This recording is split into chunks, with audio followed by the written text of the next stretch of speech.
Yes, Nilesh sir. Okay, can I start? Yeah. Okay. Okay, very Because good all afternoon to students are there on YouTube link. Okay, we were okay. waiting for that. Just please start now. Okay, very good afternoon to all of you. I, Dr. Nilesh Bhai Jadhav, co-chairman of today's session and principal of Sri Ambedkar Pharmaceutical Science and Research Center, Kada, invite our today's chairman, Dr. Amal Kulkarni sir, for the introduction of our chief guest for the program of student development program, which is organized by Dr. Babasaheb Ambedkar Technological University on the occasion of World Pharmacist Day. So I will request our today's chairman, director of Ambedkar Forum, Dr. Ashok Vijay College of Pharmacy and Kala College of Pharmacy. Please give the introduction of our chief guest. Thank you. Yes, thank you, Dr. Nilesh sir. Yes, Thank you, sir. today we are here for the lecture series organized from all the affiliated institutes of Dr. Babasaheb Ambedkar Technological University.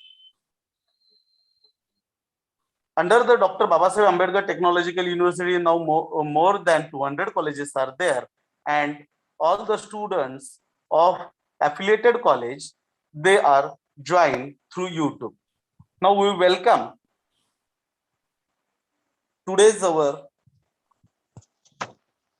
chief guest, Ajisha Michael. She will speak on mannerism, resume writing, interview skills. With this topic, I thought that why not to share a small story of Guru Shishya.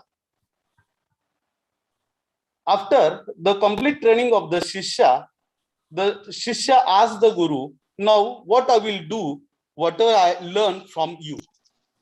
Then, again, Guru is Guru.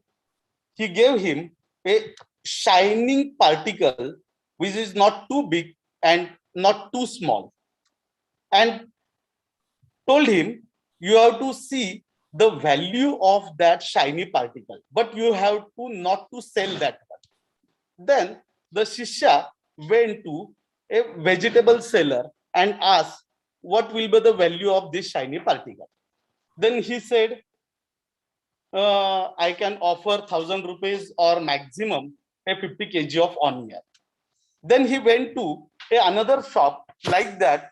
He visited many shops. The value was not more than approximately 10,000. Then he went to a jeweler shop. The jeweler shop, he offered 10 lakh rupees for that shiny particle. And he was very much vigorous to buy that one. Again, the Shishya told, my Guru told me not to sell, just to find out the value of that shiny particle. Then he went to a diamond shop, and he offered in crores to him. Now the question comes, all our students of third year, final year, and M.Pharm students, now what is the value of our in the market, that we have to find out, and for that we have to represent. And for that representation, today we are having a Ajisha Michael madam. She will speak on mannerism, resume writing, interview skills. If you find out your good choice, you can make your career. I will just give the brief introduction. About the madam. She completed her graduation in Bachelor of Science from Nagpur University. After that, she completed PGDBA operations from Symbiosis. Then, currently pursuing the MA in psychology. She is having the huge experience of around more than 15 years in education services, pharmaceuticals, life insurance, BPO sectors. She had worked with the Reliance BPO, Max Life Insurance, Cipla, Star Union Daiichi Life Insurance, and now presently she is working with Innovins Services, Nagpur. Now, with this brief introduction, we are very much eager to listen. Today's our chief guest, Ajisha Michael, madam. Welcome on behalf of Dr. Babasaheb Ambedkar Technological Universities and all affiliated institutes of Babasaheb Ambedkar Technological University. And please start the session, madam. Thank you so much, Dr. Kulkarni, for that introduction. And I'm really grateful to be included in this series of student development online classes, the sessions that you all are having on the occasion to celebrate World Pharmacist Day. And I'm assuming that this is an entire week celebration that you all are having. And it's a real privilege and honor to be part of, have been invited and to be included in these organized lectures for the benefit of students. So really grateful to Dr. Babasaheb Ambedkar Technology University and Nagpur College of Pharmacy who found that I am worthy enough to be part of this platform. So thank you so much. And I'll take it on from where Dr. Kulkarni left actually. So he set the context brilliantly when he gave us the example of having the shiny particle, giving us the analogy of a shiny particle. So each of us, everyone, including all the seniors who are in this forum, plus the student fraternity who are in this forum, each of us are some or the other way have been through the stage of understanding what our skill sets are and selling them to the people in front of us or through the interaction that we have. So this shiny particle that that we represent has a certain value attached to it, and the value is understood by the other person, the way we present it and the way we showcase it to the third person that we are offering it to. So taking it on from there, let me quickly share my presentation with you to begin today's topic. Please give me a moment.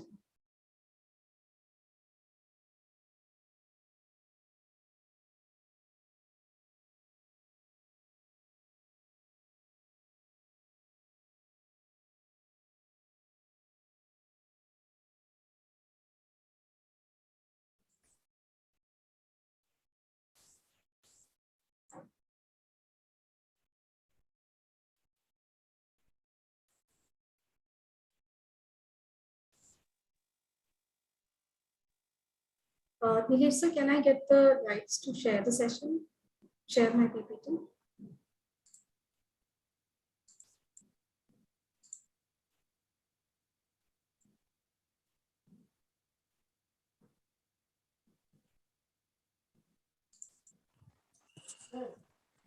Yes, Shirke sir. It's showing disabled. Yes, Suryavanshi sir.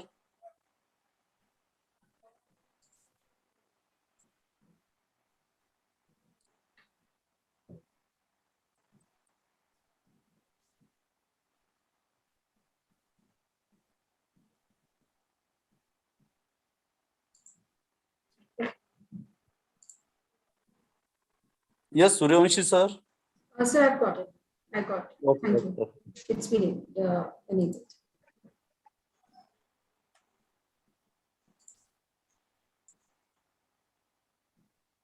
So this is a patent question. Whenever we take online sessions, we ask the audience whether the screen is visible. So I'm hoping that the screen is visible to all.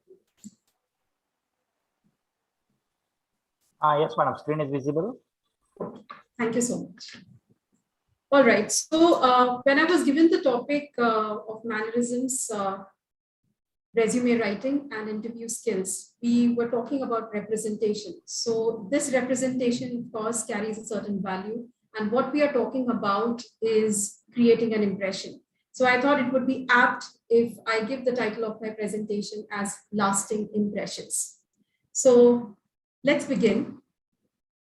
Now, in this presentation, or in the course of the next 1 hour or 1 hour 15 minutes, I'll be discussing on two aspects. One is how do we create a first impression? And under that header, I will be addressing resume writing. And the second part of creating these lasting impression is the most important step, which is building lasting impression. So building lasting impression will be where I'll be talking about mannerisms and interview skills. So when we are talking about creating first impressions, we are talking about translating what we have learned, the acquired knowledge, and all the experience that we have gathered throughout past 15 years of being into a system where teachers are teaching us what is useful, what is not, and how we are going to translate that knowledge into writing and communicating. So both verbal and non-verbal communication is extremely important when we start looking out for a source of income. Now, when I say source of income, it is not just restricted to being an employee in some organization. It also means that we probably will be in probably initiating our own startup, or maybe getting together and taking small projects, which will someday turn out into larger ones. So it's both applicable for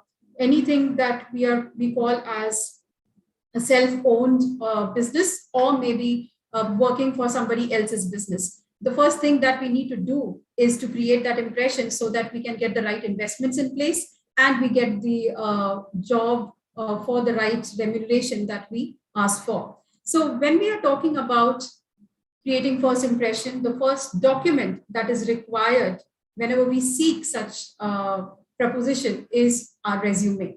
So resume, we all know, is the list of activities of our experience and the knowledge that we have. Now, let me begin with this quote on resume, especially on resume writing, which Marcia Brown has said, who is a famous illustrator of children's books. She said that anything with your name should leave a lasting impression.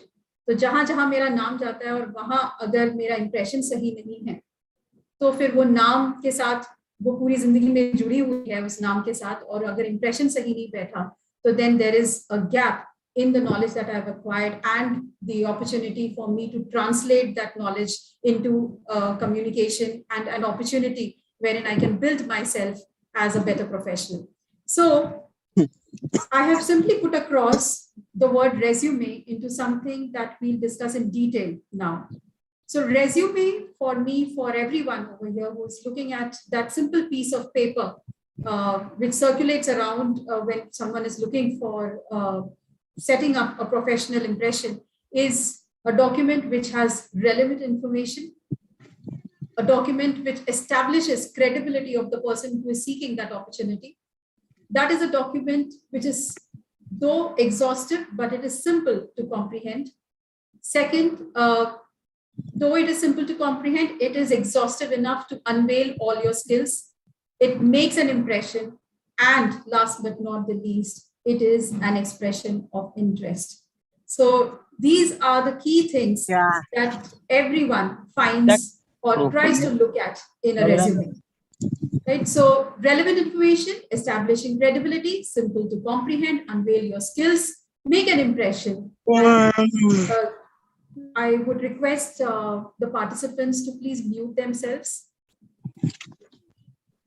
So make an impression and expressing your level of interest in the job at hand. So when we say resume, if we keep these things in mind, I think the basic foundation is settled down. So once we have the basic expectation, then we can move forward in order to understand what goes into a resume. So I've divided or simplified the resume into three aspects that we have to focus on. Let me call it PTA. No, this is not Parent-Teacher Association. What we are going to talk about is personal branding, having the ability to exhibit our transferable skills and our accomplishments. So these are the three aspects that we are going to touch upon. So let's look at developing a personal brand. So that's the first aspect of resume. So when we are talking about personal brand, we are basically answering a few questions for ourselves. Number one, which skill or characteristics reflects me as a person that I want to showcase? Second, how do I use it? And what was the outcome when I used it? Why would people like to work with me? And what is the reason I receive compliments or recognition? What are the key aspects where people depend on me? So when we answer these set of questions, we understand that we are known or recognized, or our expertise lies in these specific skill sets or characteristics. So for example, if I say, are you friendly? Or are you the one who is always organizing events at personal level or professional level, maybe in college? So your brand can actually include the phrase a team builder and initiator. So that's an example of branding yourself personally. Do you take unusual care to ensure details are thoroughly thought through and these details are accurate? Then your branding could be willing to take on the precision that scares people away. So this has come out as something that you are really, really process oriented and very, very specific about how numbers should be accurate, or the phrases or the points that you're projecting have a supporting evidence attached to it. So you are known for keeping that precision and accuracy in your presentations and in your work. So that's your personal branding. Now, another example is you may be one of those person who is always leading from the front and ensuring that wherever there are problems, you are the one who will initiate to solve them. So then your branding can become a problem solver. A problem solver, taking another step, will be maybe working in a team. So a problem solver who excels at developing a team. So this is how we can actually create a brand for ourselves, by simply giving the context to everything that we are writing down. Will always help us to write down things that matter. So you identify those characteristics of yourself, with the help of a coach, with the help of a mentor, with the help of your peer, who can give you ideas on what you're really good at. Taking feedback from others will obviously help you to attach the right kind of skill set and characteristic that matter to the outside world. Because end of the day, you will never be working alone. We all work with each other. So when we are working with each other, it's what they see us that matters, not what we believe in. So that takes a second seat. Maybe we believe that we are really friendly, but the other person may take it as someone who is trying to dominate. So if we get that kind of feedback, we'll be able to overcome those feedbacks and work on it as well. So that's the subsidiary part of it. But then the focus over here is taking feedback to create and identify your personal brand, which you will focus on when you are writing or thinking about what should be there in your resume. So that's what P is, your personal brand. Moving on to the second characteristic that I would like to address when it comes to resume writing is highlighting your transferable skills. Now, what is transferable skills?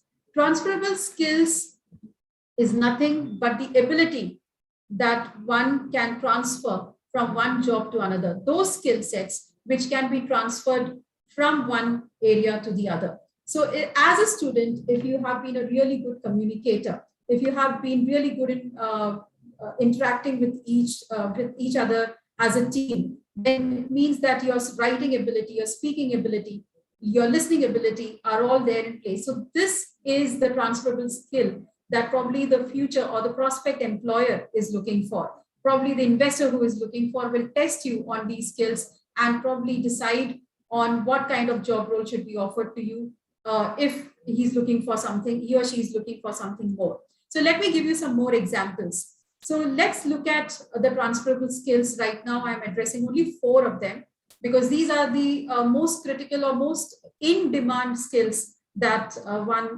any employer looks for in a candidate when he or she applies for a job. So number 1 is communication. So which are the areas? This I have already mentioned. So verbal, non-verbal, written communication skills, wherein you have the ability to use a certain tool well. So your drafting skills. So these all come under communication. So this is a transferable skill set. Critical thinking will involve problem solving, strategic planning, decision making. Now, also remember, if you're putting this as a skill set in your resume, it means that you have to have concrete examples where you have displayed or showcased these skills. So you will have to keep incidents ready, which I'll be taking in my future slides also. I'll be addressing on this. So these are the skill sets. If these are the skill sets that you're mentioning in your resume, you should have the supporting evidence to it, wherein you have displayed, where you can describe situations or projects that you have worked on, wherein these skill sets were on display and were quite evident to the entire team. So even if there is a reference check, the people whom you are giving the names, they will also be able to identify with these characteristics. Another example is interpersonal skills, which is a common skill set that we present in our resumes. So interpersonal is nothing but understanding the other person, being assertive in your communication, being diplomatic, trying not to offend the other person. So these are all the positive words which are associated with the skill set of interpersonal. So it's again a very highly in-demand skill set. Self-management is all about managing responsibilities, keeping yourself motivated and at the same time keeping others motivated, being responsible and reliable for the task that has been given to you, being organized. Organized walks hand in hand with being good in time management. So these are all the skills, some of the examples of the skills that is required and fall under transferable skills where any employer would want any candidate to have. So that's number 2, which is highlight your transferable skills. So PTA, T is the keyword is transferable. Let's look at the third characteristics.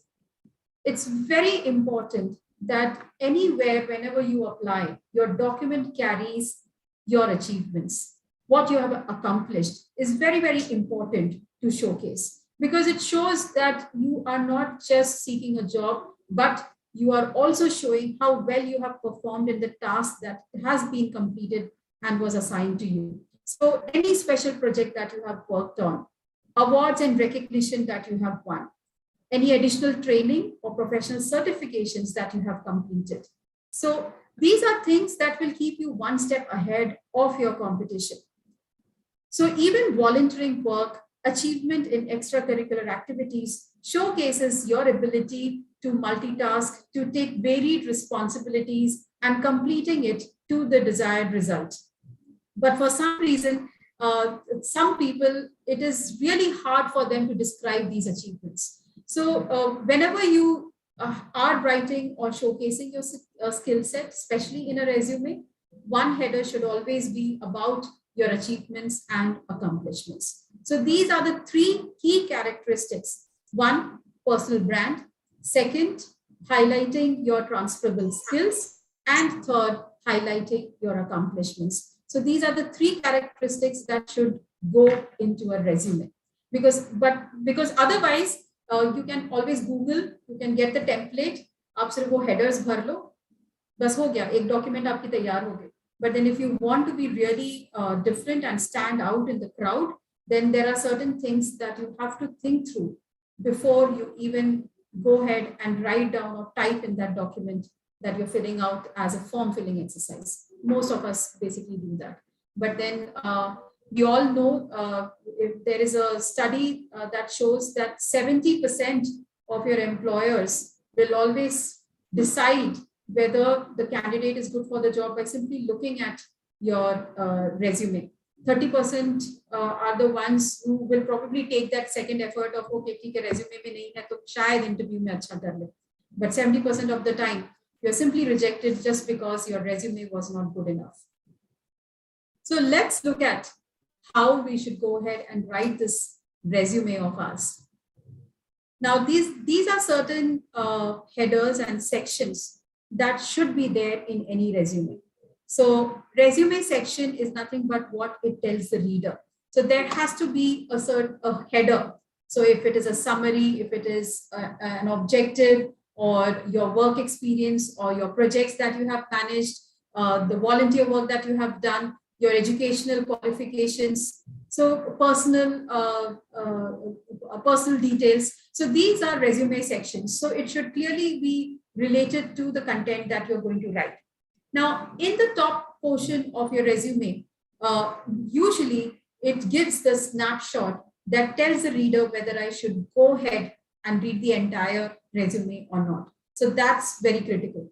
Your name and contact information should be highlighted well, because at end of the day, when the employer or anybody who is viewing the document should not be just going ahead and trying to find out, okay, ye kiska hai? So that question should not arise. Then comes the headline and the summary. So what you are basically looking for, why you are qualified, how does it relate to the job requirements, stating why you are a good candidate. So all these things are covered in headline and summary. Skills is something that I've already addressed. So basically it should relate to the job requirements and the position that is being offered to the candidate. So that is where skills will come. Then we have the work experience or the professional experience, or your history of wherever you have been associated professionally. So this is relevant because it explains to the employer or the reader how your experience will benefit in your future task or the responsibility that is going to assign to you once you're selected. Education, of course, because this is a minimum requirement. There are a lot of jobs which does not state that particularly specifically, but then there are also a lot of jobs which clearly define their minimum requirements as probably graduate or postgraduate or a specialization that is required. So it quickly tells the reader whether your profile matches the requirements that is currently on offer, right? Then we have the professional development or the continuing education, where we mention what is it that you're currently pursuing, if wherever applicable. So this comes wherever applicable. It clearly shows the kind of commitment that you have towards your role and the initiative that you take in order to improve yourself on an ongoing basis. Then comes the other information where you detail out what else is there to offer. So all the other aspects which is not directly related to your professional profile, but somewhere you want to highlight it. The awards, the memberships that you have, the qualifications that you have achieved, not the education, but the extracurricular achievements that you have established. So all these things will come under other information. So these are 7 or 8 primary information that anyone will look at when you are talking about writing a resume. So once we have these points established, what I have to write and what header all these written material will come into, then we have to understand the format that we need to put this information in, the format which we need to structure this information into. So there are basically 3 types of format that anybody uses when they are writing their resume. One is, of course, the chronological resume. So here we detail out everything in terms from the beginning. So it's a reverse order that we look at. So when we are talking about reverse order, it means that the latest experience will come first and the oldest experience will come last. Says same goes for educational qualification also. So if graduation will, so if your highest qualification is graduation, graduation will come first, and then your 12th and then your 10th percentage will come in the end. So chronological resume basically details out your, I hope the format is visible. So the only difference that we'll find over here is that the experience is highlighted chronologically, the education is highlighted chronologically. Then towards the end, we bring out the skills and the additional information. So most of the academic resumes and entry-level candidates, that is freshers, use chronological resumes. Or probably a person who is looking for better prospects, they will always use a chronological resume because they want to now grow up in the domain that they are currently handling. Then we have the functional resume. Functional resume is mostly used by candidates who want to showcase their skill set. So who have had a sabbatical in between and they don't want the experience coming out in chronological order, but it is the skill set that needs to be highlighted. So they use functional resume. So anybody who is making a transition from one domain to another, so shift of domains, they use skill set as the base, and that's why they go ahead and use the format of a functional resume. So the portfolio matters more than the experience in numbers. So here the weightage to experience goes down and skill set moves up. So that is what happens in functional resume.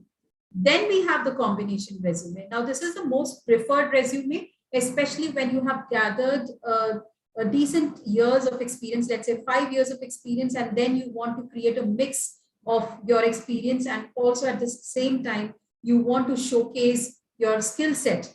So experience and skill set, both when it is combined and highlighted with equal weightage, that becomes a combination resume. So if you're targeting a specific position, you highlight it through skills and support it with the experience that you have gathered in that particular area. Then we have people who have employment gaps. They will again try to focus on both skills and experience because both are relevant for the candidature that they are looking out for. So chronological, functional, and combination, all three resume formats have their own benefits, and it should be used wherever it is deemed appropriate. So the kind of roles that you apply for plays a critical role in deciding whether you want your resume to be chronological, functional, or combination. So every individual, so having said that, for a student, it is advised that they go for chronological resume. And now it is for your information that I'm sharing this, that moving ahead in your life, you may probably shift to functional and a combination resume after gathering a decent years of experience and exposure to the professional world.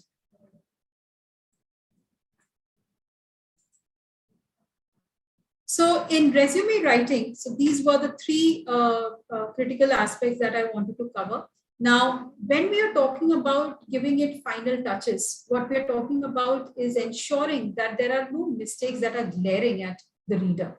So we have to make it a point that we edit and proofread it.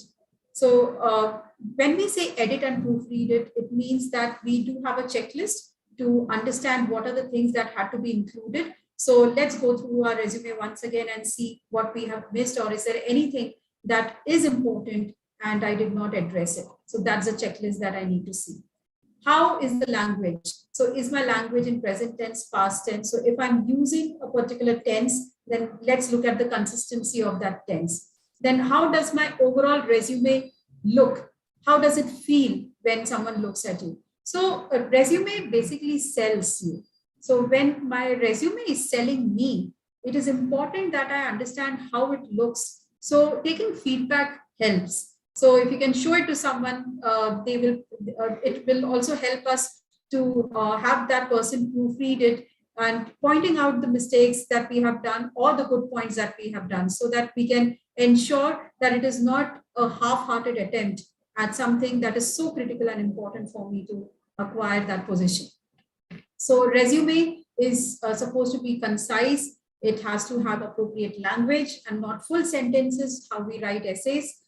Then it should also contain headings, bullets. So making it easy to read basically means easy comprehension. So spacing matters. Using bullet points rather than using paragraph makes a difference. Not exceeding, using 2 fonts in the same format. Why? Because more than 2 fonts makes it becomes distracting. Using excessive bold is distracting. Different formats is distracting. So anything that diverts the attention from you and your skill set is something that is not required in this resume. So that's the reason why final touches are important. I've seen so many resumes where people don't even spell check. And that's such a turn off. In fact, I feel that what an effort, that effort has gone wasted. So it's a typo error, and it's not something that is, I don't know the spelling. No, it is not even that. It's simple typo error. So instead of having, let's say if I'm writing final, so instead of FINAL, if I write FNIAL, it shows the lack of effort that has gone into it. The importance that should be given is not going. So these are the things that turns off the reader. Simple things. Now, otherwise, you really should have the qualifications that should, come out distinctly and evidently in your resume to ignore those kind of mistakes. Otherwise, it's you never know. I mean, we rarely get a chance, basically, because the number of candidates are very high, the number of jobs are less, and we are in a world where there is a lot of competition. So it is important that we pay attention to these small things. So that's about creating first impression, resume writing. Now we'll move on to the second aspect of this talk, which is building lasting impression. Any questions so far? If you have, then please feel free to type in your questions. I will be addressing it towards the end. Okay. Moving on to building lasting impression through your mannerisms and interview skills. So in the beginning, I had mentioned that hiring managers or any employer, they decide very, very quickly whether they want the candidate to move ahead in the recruitment rounds. So almost 70% of the hiring managers, they do it in between the range of 1 to 5 minutes, where they decide whether they need to go into that conversation where they will ask the candidate whether they have, so how do they feel, or whether how do they feel about going into the next round, or what are their expectations for their salary. So that is something that is decided very, very quickly. So in order to have a good shot to go into that stage, it is important that we pay attention to ourselves and how we exhibit ourselves in front of the interviewer, be it the HR or be it the technical expert or be it the reporting manager finally that you will be having this conversation with. Because resume now has played its role. Now it is important that you take it ahead. So when we talk about interviews, when does your interview actually begin? Your interview begins the moment you arrive at the menu. So right from the time you enter the reception area, probably it has already been informed that there are a lot of employers who take feedback from the people who interact, right from the person, the office boys, to the reception, the person who's managing the reception. How did he behave? Or even without, asking, they give the feedback. Sir, वो तो वो ऐसे बोल रहे थे, ऐसे बैठे थे, इतने जोर के बात कर रहे थे. So these feedbacks, come and they influence the decision maker. So it is very, very important that we check ourselves when we arrive at the menu and how we behave, because first impressions matter, and who we are making those first impressions on also matter, even though we feel that they don't matter, they do matter. Second aspect is today's world is built on social media. Without being physically present, we have already entered the person's document through our presence in the social media channels. So it is important to understand what we put up in our social media network.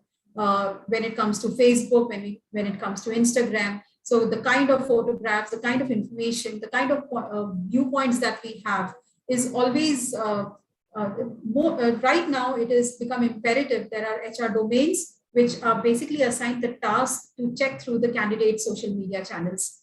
So again, it can be an opportunity or it can be a missed opportunity. So things that we are under our control should be taken care of. And one of the things that should be utilized properly is the social media channel. So LinkedIn is one of the professional network where people use that platform to showcase the professional skill sets, the transferable skills. So here is which you can use. If you say that Instagram and Facebook is my personal social media, then good. But then always try to maintain a professional side of your personality also in social media. That is one of the platforms that we have is LinkedIn. Your attire. So what you wear obviously matters, because being casual in the way, so resume was one part, now it is ourselves. So if we are not dressed for the occasion, then of course it will create an impression, it will create an impact on how the conversation will go forward. So your professionalism is questioned if you are not well groomed and if you're not wearing the proper attire for the interaction that has been scheduled between you and the employer. And of course, your body language. So body language is related to your mannerisms. Now, we'll talk a little bit in depth on this aspect. So your mannerisms is so one of the aspects that we will touch is your posture.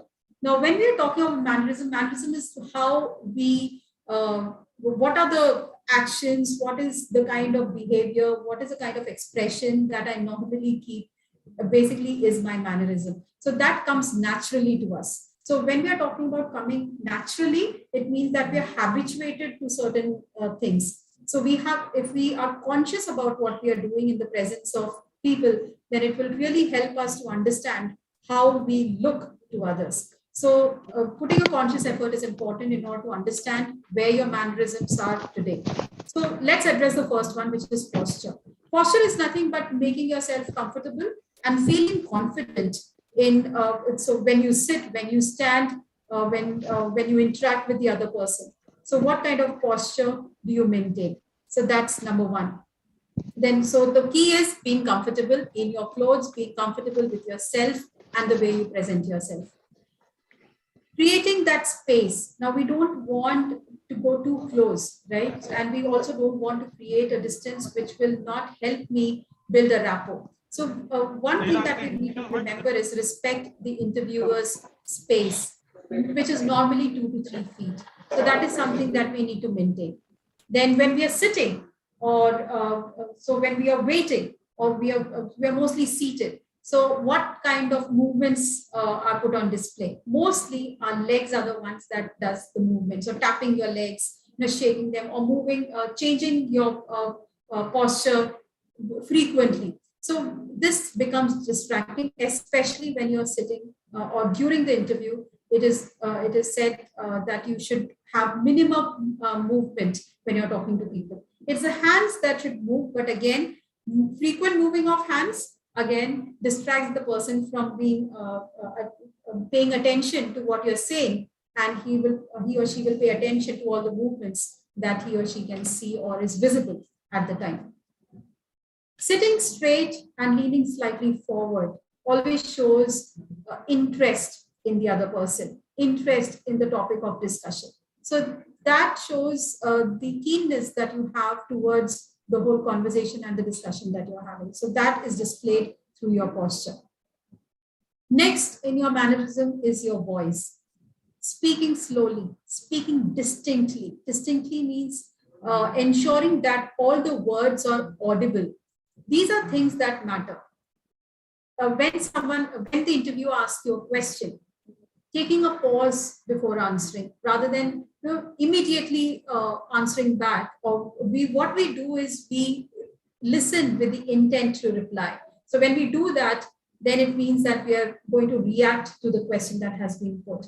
But when you take a moment to gather your thoughts and then when you respond, then your reply actually becomes a response. So pausing becomes very, very important. So I'm not saying pausing means you take a minute's time, no, but take a couple of seconds before you begin to speak or respond to the question. So, which also comes to the point that where you avoid or stop yourself from reacting to a statement that has been put to you. It is important to understand that when an interviewer is putting a situation in the form of a question, it is to test your ability to respond and manage that situation. It is not an attack. So even if it is an attack, then you have to understand that it is a testing question, which means that there is a test behind that question. So stop yourself from reacting. And course, you shouldn't interrupt the interviewer. And let's say unconsciously, if you interrupt, then please don't forget to say, I apologize for interrupting. Please allow me to say something, or you can say, please finish. You were saying something. So these are ways how you can correct yourself, but then as far as possible, try not to interrupt. When you're speaking to a person, there are times when you tend to sound monotonous. You use the same tone. You don't have any expression. When you speak without expression, then it gives the sound of, attending something that you're not interested in. So when you vary your tone, you give those expressions in your voice. So when you're happy, your voice changes. When you're sad, your voice changes. So similarly, when you're talking to a person, there are certain words that needs to be emphasized. So there is a variation of tone. There is a certain excitement when somebody asks you your achievements. There has to be a sense of excitement. When somebody asks you a question which requires an in-depth understanding, then there has to be a change in your tone. So when you vary your tone, you have to you create that level of interest and you keep the attention with you. But at the same time, what one needs to understand is that we have to watch our volume. So in the flow of excitement, let's not raise our volume too much. So these are the things that we need to take care of when it comes to posture and voice. Now let's look at two more other aspects of mannerism. The first one is facial expression. People say it is closely related to body language. Yes, but then facial expression is an entirely different context altogether because it conveys a lot in terms of communication. So your natural smile. Natural smile is natural. It is not made up. Whenever we make up a smile or pretend to smile, it shows on your face because the number of muscles used is lesser as compared to when you naturally smile. So your face has to be relaxed. A relaxed face, a tense face, we can clearly distinguish between the two of them. When you are having a conversation, it is important that we acknowledge. And acknowledging does not mean that we have to say something all the time. We can nod. We can maintain an eye contact. So these are the things that matter when it comes to maintaining your facial expression. Avoid tilting your head too much because when you tilt your head, there is a different kind of message that gets conveyed. There are certain times when you invariantly tilt your head, but that shows how intently you are listening to the other person. But when it goes too much, then the message changes. So you have to make a conscious effort. If you have a tendency to tilt your head, then please avoid doing that because it's not considered appropriate. Then, of course, the more you do something with your face, the more distracting it is. So avoid biting your lips. There are a lot of people who do that. So don't bite your lips because it is a clear sign of nervousness and lack of focus. Excessive emotion. So people tend to be there are some of us who are really expressive, but then expression should be in control. So excessive emotion means when we are, there is something surprising information that has been brought to our notice and we just raise our eyebrows. So let's not be so animated because I know it is a surprise, but then keeping our expressions under control will help us to look professional. Gestures. Now, gestures are all the actions that we do. So when I'm using my hands, I'm also making it a point that I don't use it too much. So I'm taking the support of the table right now in front of me. So I'm placing my hand on the table when I'm not using it. So if the table is far away, then you place your hands on your lap. So that is where you show control of your gestures, of your actions, of your body language. So otherwise you will tend to take your hand to your face, touch your hair, touch your nose, wipe your sweat like I'm doing right now, and then shifting yourself or clothes. So these are the things that we do with our hands and we do it unconsciously. So make it a practice, watch yourself on the mirror, take feedback from people. Are there any actions that you need to control? So that will help you to place your hands appropriately. So like I said, it is unprofessional to fiddle with anything when you are in an interview or in a professional discussion. So the more you fiddle with your hand, you touch here and there, it is considered unprofessional because it is hugely distracting to the other person. So keeping your hand away from your face, nose and lips, touching your nose, it indicates that probably you're hiding something or you're lying. So that is something that has to be clearly avoided. Face and lips is something that is considered inappropriate. One of the important body language tips that we often receive is don't fold your arms across your chest. Why? Because it's a closed body language. It is closed means that you are not approachable. You are not open to discussion. You are not open to feedback. You probably are under the impression that what you have said is right and there is no second thought to it. So kind of a dominating behavior that comes out. So folding your arms is definitely a no-no when it comes to any kind of communication, whether it is professional or personal. It shows a superiority complex or a sense of authority that you carry with yourself when it comes to mannerisms, right? So having addressed these mannerisms, it is important for us to now understand what are the do's and don'ts when it comes to interviews. So basically, when we talk about do's and don'ts, we are talking about the skills that we need to incorporate when we are talking about going for an interview. So let's address the do's first. Now, I'll be talking about two aspects. One is before the interview and then during the interview. Now, what do we do before we go for the interview? Number one, and nothing can replace this, prepare and practice. You have to take the responsibility of anticipating questions that the interviewers may ask. So reviewing those questions, practicing those questions, rehearsing your answers will help you settle down the nerves when you actually go in for the interview session. So why do we need to do this? Because it helps you to check yourself how you are responding and to the answers which are anyways going to be responding to the questions which are anyways going to be asked. So for example, the most common question one asks in an interview is tell me about yourself or walk me through your resume.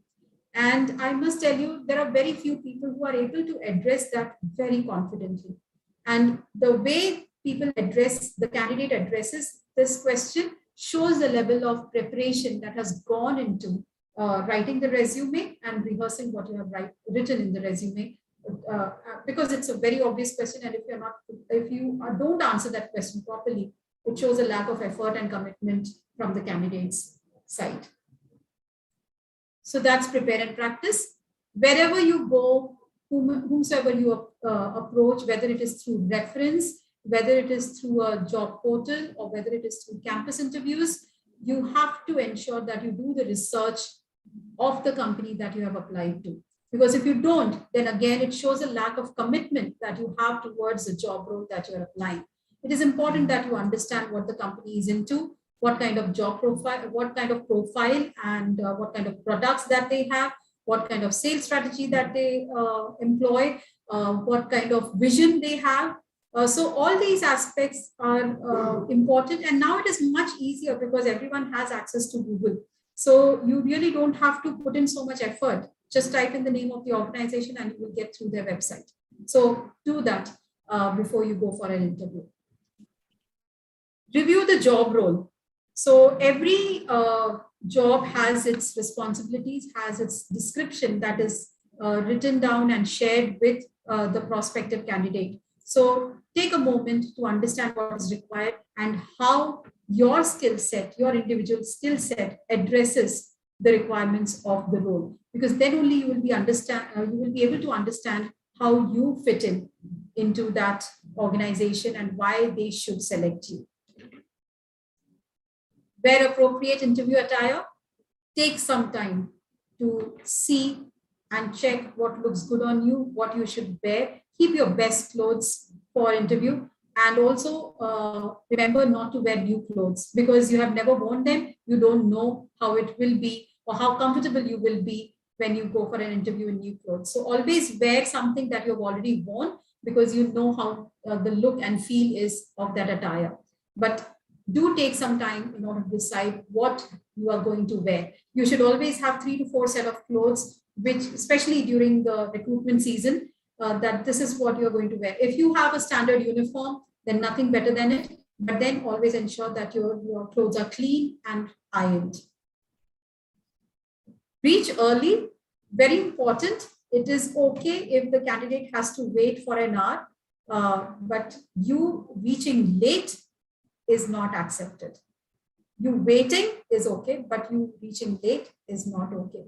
So it is important that we keep a track of the time and we leave early, because if we give the excuse on the day of the interview, then we are not scoring any brownie points. In fact, it is a demotivating aspect for the employer that such a good candidate, but not able to manage time and not being able to understand the importance of giving yourself the time, giving the importance to the organization and the employer about the time. So if you're not translated that skill set, then it is very difficult, because you always start on a lower rung of the ladder rather than starting on equal terms. So reaching early is something very, very important and critical. Now, what do you need to do during the interview? Important. Take a deep breath. Before you go in, before you start speaking, I'm not saying do this like how we do in yoga. No, I'm not saying do that inhale, exhale exercises, but at least take a few deep breaths before you walk into the interview room. It helps your body to relax. It helps you to calm your nerves, which are right now bustling with nervousness. So take a deep breath. Always greet the interviewer warmly, because it helps to start with a warm smile, wishing the interviewer. It makes sure that you have made an eye contact, because you want to appear friendly and you are open to discussion. During the interview, it is important that you keep your ears open. Ears open in the sense you are listening clearly, truly, deeply listening to what the interviewer has to say, because otherwise it is difficult to respond to the questions. So instead of responding, what we'll do is we'll react. So listening is important. Show your enthusiasm, smile. It is important, but like I said, natural smile. So show your enthusiasm through the way you respond. Display your passion in the area that you have showcased, the subject area that matters for that job. So this passion will only be reflected through the work that you have done, which you have already noted down in your resume, but you translate it, when you translate it in front of the interviewer, it really shows the interviewer how excited you are about the opportunity, because it shows the kind of keenness, the interest that you have in taking this job. So how you are a great fit reflects on the fact that, of course, the skill set that you display, and also how you share a story or two about the skill sets that you have reflected in your projects, in your assignments, in the way you have dealt a certain problem. So all these things will reflect in the way you share things about yourself through episodes or through the situations that you have experienced in your real life. So these incidents engage the interviewer, and it really shows what you are capable of. Now, so we know that what are the do's, but it is also important at the same time that we understand that everything boils down to the fact that we should not panic. So having said don't panic, let me also address what are the don'ts that we have to take care of. So again, we'll talk about before and after. So most of the points will be repetitive. So I'll just give a quick run through. So arriving late is something that we cannot afford to do. We should not leave our mobile phone on. Most of the youngsters these days chew gum. It keeps themselves busy, but then please don't do that. Not even youngsters. There are a few candidates that I've seen in a couple of reception areas in my previous organizations also, where they come in for an interview but they're chewing gum. It's very, very unprofessional and an indecent behavior. that is inappropriate in such context. Then irritating mannerisms. When I spoke about body language, there are some actions that are considered inappropriate. There are some things that are really, really irritating for a person who is interacting with you. So close body language is again something that you should avoid. Wearing casual clothes, clear no, and not being updated on the business aspect of the organization is something that you cannot afford to avoid. So you have to be very, very clear about the company that you're applying to. During the interview, please ensure that you give a good handshake, not tight, but firm. You should not squeeze the other person's hand. And don't stretch the conversation too much, especially when it comes to non-work related topics. I have addressed this earlier also. Why you want the job is a question that is asked by all the interviewers, or one of the most frequently asked questions. So not having an answer to those kind of questions is really disappointing.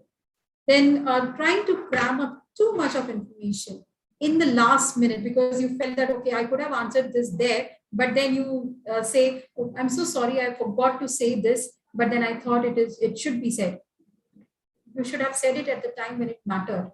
Cramming in that information in the last minute when the question has been passed on, it does not create a good impression.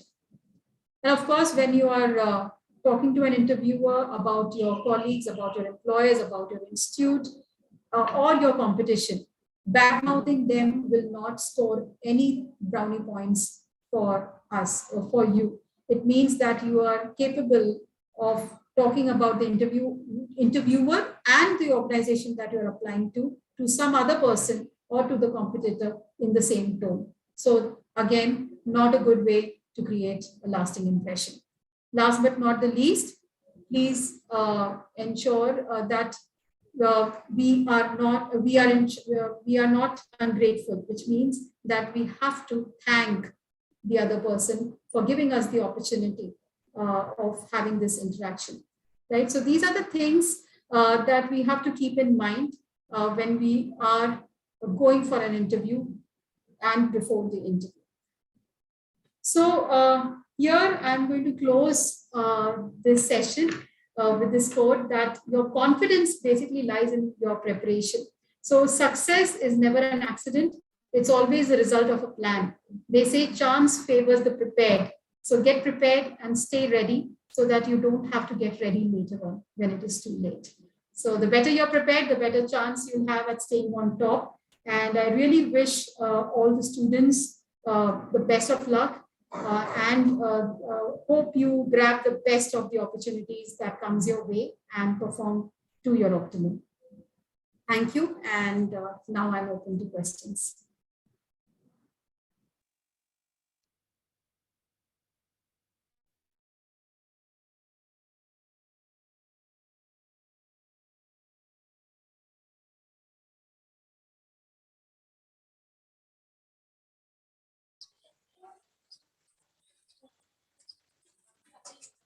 Yes, thank you, madam. If you have any questions, please type in the chat box.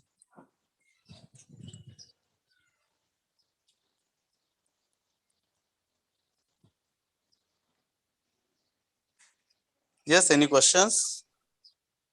You can take the questions from YouTube also.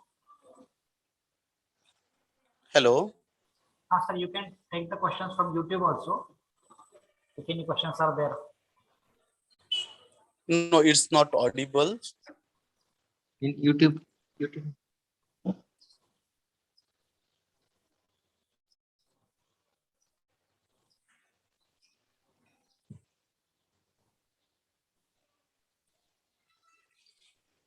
Yes, meanwhile, the questions. Thank you, madam, for your a good session. Again, we'll come back to that story of Guru. That is, the pharmacy is the profession where quality is required. And most of the students from the rural areas, they are having the quality, but they don't know their own value. And for that, it is the whatever the madam had guided, how to write the resume and what will be the mannerism, presentation skill to get the right opportunity for their career will play the important role for their career. Students, they are having the ability, but they are not getting the right option, right choice for their career. Same thing that with this, it will really help for the students to make their a bright career. And thank you. Thank you very much for your kind guidance. Yes, Nilesh sir, please continue if any questions. I think there is a question, Yes. sir. I would like to answer that question. Interview space जो बताया मैंने वो उसको explain करती हूँ. So what happens is when we are sitting for an interview, there are certain times when we get too close to the table. So normally एक interviewer और interview के बीच में एक table रहता ही है. Most of the occasion, 90% of the times. So sometimes we get too close to the table, which is not required, because that kind of space you have not reached that comfort level where you really have to go and lean too close. So we can maintain that distance wherein we can see our hands. So if we can see our hands, it means that our distance has been maintained. इतना भी अगर हमने space maintain कर लिया, ऐसा नहीं कि chair को आप दूर लेके जाएं, आप चेयर को थोड़ा सा टेबल के पीछे, मतलब जहां तक आपका हाथ दिखाई दे उतना अगर आपको दिखाई दे रहा है तो आपने सही डिस्टेंस मेंटेन किया है इंटरव्यूअर के साथ. अगर आप उसको क्रॉस कर लेते हैं, it means mostly we cross, we get to close to the table once we are in the organisation when we are having a in-depth discussion on a certain topic, and you will see that happening. जब आप लोग आपस में भी जब बात करते हैं, आप तभी वो स्पेस यूटिलाइज करते हैं. अगर आप पहली बार मिल रहे हैं तो आप इमीडिएटली वो स्पेस को क्रॉस नहीं करते हैं. So basically that's what I wanted to address when I said 2 to 3 feet का जो space होता है, normally एक table का distance ही उतना होता है, इसलिए वो 2 to 3 feet बोला जाता है. तो आप बस उतना थोड़ा ध्यान रखिएगा. I hope I answered that question. Nishad Deshmukh is the one. Ajisha madam, there is one question from student. That is, what is the difference between CV and resume? CV and resume. Curriculum vitae. Right. So curriculum vitae is basically giving out the entire history or the experience details in a curriculum vitae. Curriculum vitae is पूरा जो आपका जितना भी आपने जो चीजें की हैं, right from probably आपने so mostly it is more detailed. अगर simplified terms में रखूंगी तो CV is more detailed as compared to a resume. Resume is mostly consisting of summarized version of what you have done. एकदम detail में नहीं जाता है. तो आप जब एकेडमिक रेज्यूमेस देखते हैं, आप अपने प्रोफेसर्स लोगों के रेज्यूमेस देखेंगे, वो रेज्यूमे नहीं होता है, वो सीवीज होते हैं, क्योंकि उनके जो प्रोजेक्ट्स रहते हैं, उनके जो पब्लिकेशंस रहते हैं, there is a lot of effort that has gone into it, so you cannot avoid that, so it has to be included, and that's when it is called CV. आपके academic professors जब उस चीज को हटाते हैं, publications और ये जितने भी उन्होंने प्रोजेक्ट्स जो मैनेज किए हैं, वो सब अगर हटा के सिर्फ अपने एक्सपीरियंस को डालेंगे तो उनका वो रेज्यूमे हो जाएगा. सो that is basically the primary difference and the most simplified way of explaining कि सीवी क्या होता है और रेज्यूमे क्या होता है. तो मोस्टली अब जैसे मेरा होगा तो मेरा सीवी नहीं आता, मेरा रेज्यूमे आएगा mostly as compare to all the education professionals in the education industry. I hope I answered that question. Yes, madam. Still from the audience, any question you can ask to Ajisha ma'am? Madam, there is one question from my side. In spite of knowing so many things, students used to commit some kinds of common mistakes. Most of the times it is observed. So what will be your answer to this question, or how will you guide to the students that these are the common mistakes committed by the students and how they should not do it, taking into consideration the previous experiences of other students? Okay, I'm glad that you addressed that point. So most of the times, what I've seen, especially in case of freshers, so they just simply copy paste. तो copy paste एक चीज होगी ना, मतलब किसी ने एक group पे अगर 5 लोग हैं, एक ने बना लिया, उसी का ही कॉपी पेस्ट करके हम करते हैं. So most of the time they don't even cross check whether that specific skill set. So let's say Dr. Jadhav has specified that he's good in communication or he's good in a certain skill set, and I copy paste it, and that is not my forte. I don't even cross check that. तो students एक जो गलती करते हैं वो है blindly copy paste करना. मतलब गूगल में, अभी ये तो मैंने फ्रेंड्स का एग्जांपल लिया, गूगल से भी ब्लाइंडली कॉपी पेस्ट करते हैं because it's a readymade format. Second is spell check नहीं करते हैं, फॉर्मेट. स्पेल चेक एक हो गया. Second is format. Chronological order, तो क्रोनोलॉजिकल ऑर्डर में 10 स्टैंडर्ड पहले लिखते हैं, so that is one. So अगर वो ग्रेजुएट है तो always graduation should come first, 12th will come second, 10th will come third. It is in a fresher's resume, the employer looks for the qualification criteria, and simply writing that you have appeared for 10th and 12th or past 10th, 12th is not enough. It always helps if you write how much you have achieved or accomplished in these exams. So because it helps you to stand out. Second is hobbies. एक और जो मैंने देखा है, hobbies, watching movies. Watching movie is a hobby, but then how is it helping you to sell yourself? So backing up or rephrasing it properly, watching movies or let's say documentaries which addresses the current situation of surrounding the climate change. So if you elaborate it further, or watching movies of famous personalities or autobiographical movies, so that helps you to that helps the interviewer to identify with the area of interest the candidate has. So hobbies को सिर्फ लिखना कि हाँ मुझे listening to music है और watching movies है, it is one of the most underutilized aspect in a resume. That's what I one of the common underutilized by a student. So I think these are the 3 things. One is the copy pasting, second is spell check, third is the maintaining the chronological order, and underutilizing common headers such as hobbies. Thank you for the question, sir. I think there is one more question from Yes, sir. Rahul. Yes. How to minimize the stress during interview? Okay. Now this will be different for different people, because there are people I know who listen to music before going to anything that they know is going to take a lot out of them, because there are a lot of times when we take too much pressure on ourselves in order to perform well. So there are different ways to deal with it. There are people who really like to go into some corner and spend some time with their self. Probably I'm one of those who would prefer to do that rather than interacting with people, because it distracts me. Because I digress from what I intend to do, what my objective is. So I will probably spend some time with myself, thinking about things that matter the most. Taking deep breaths is something is that I have made it a practice. ये मुझे बहुत practice के बाद ही आया है, नहीं तो नहीं होता था.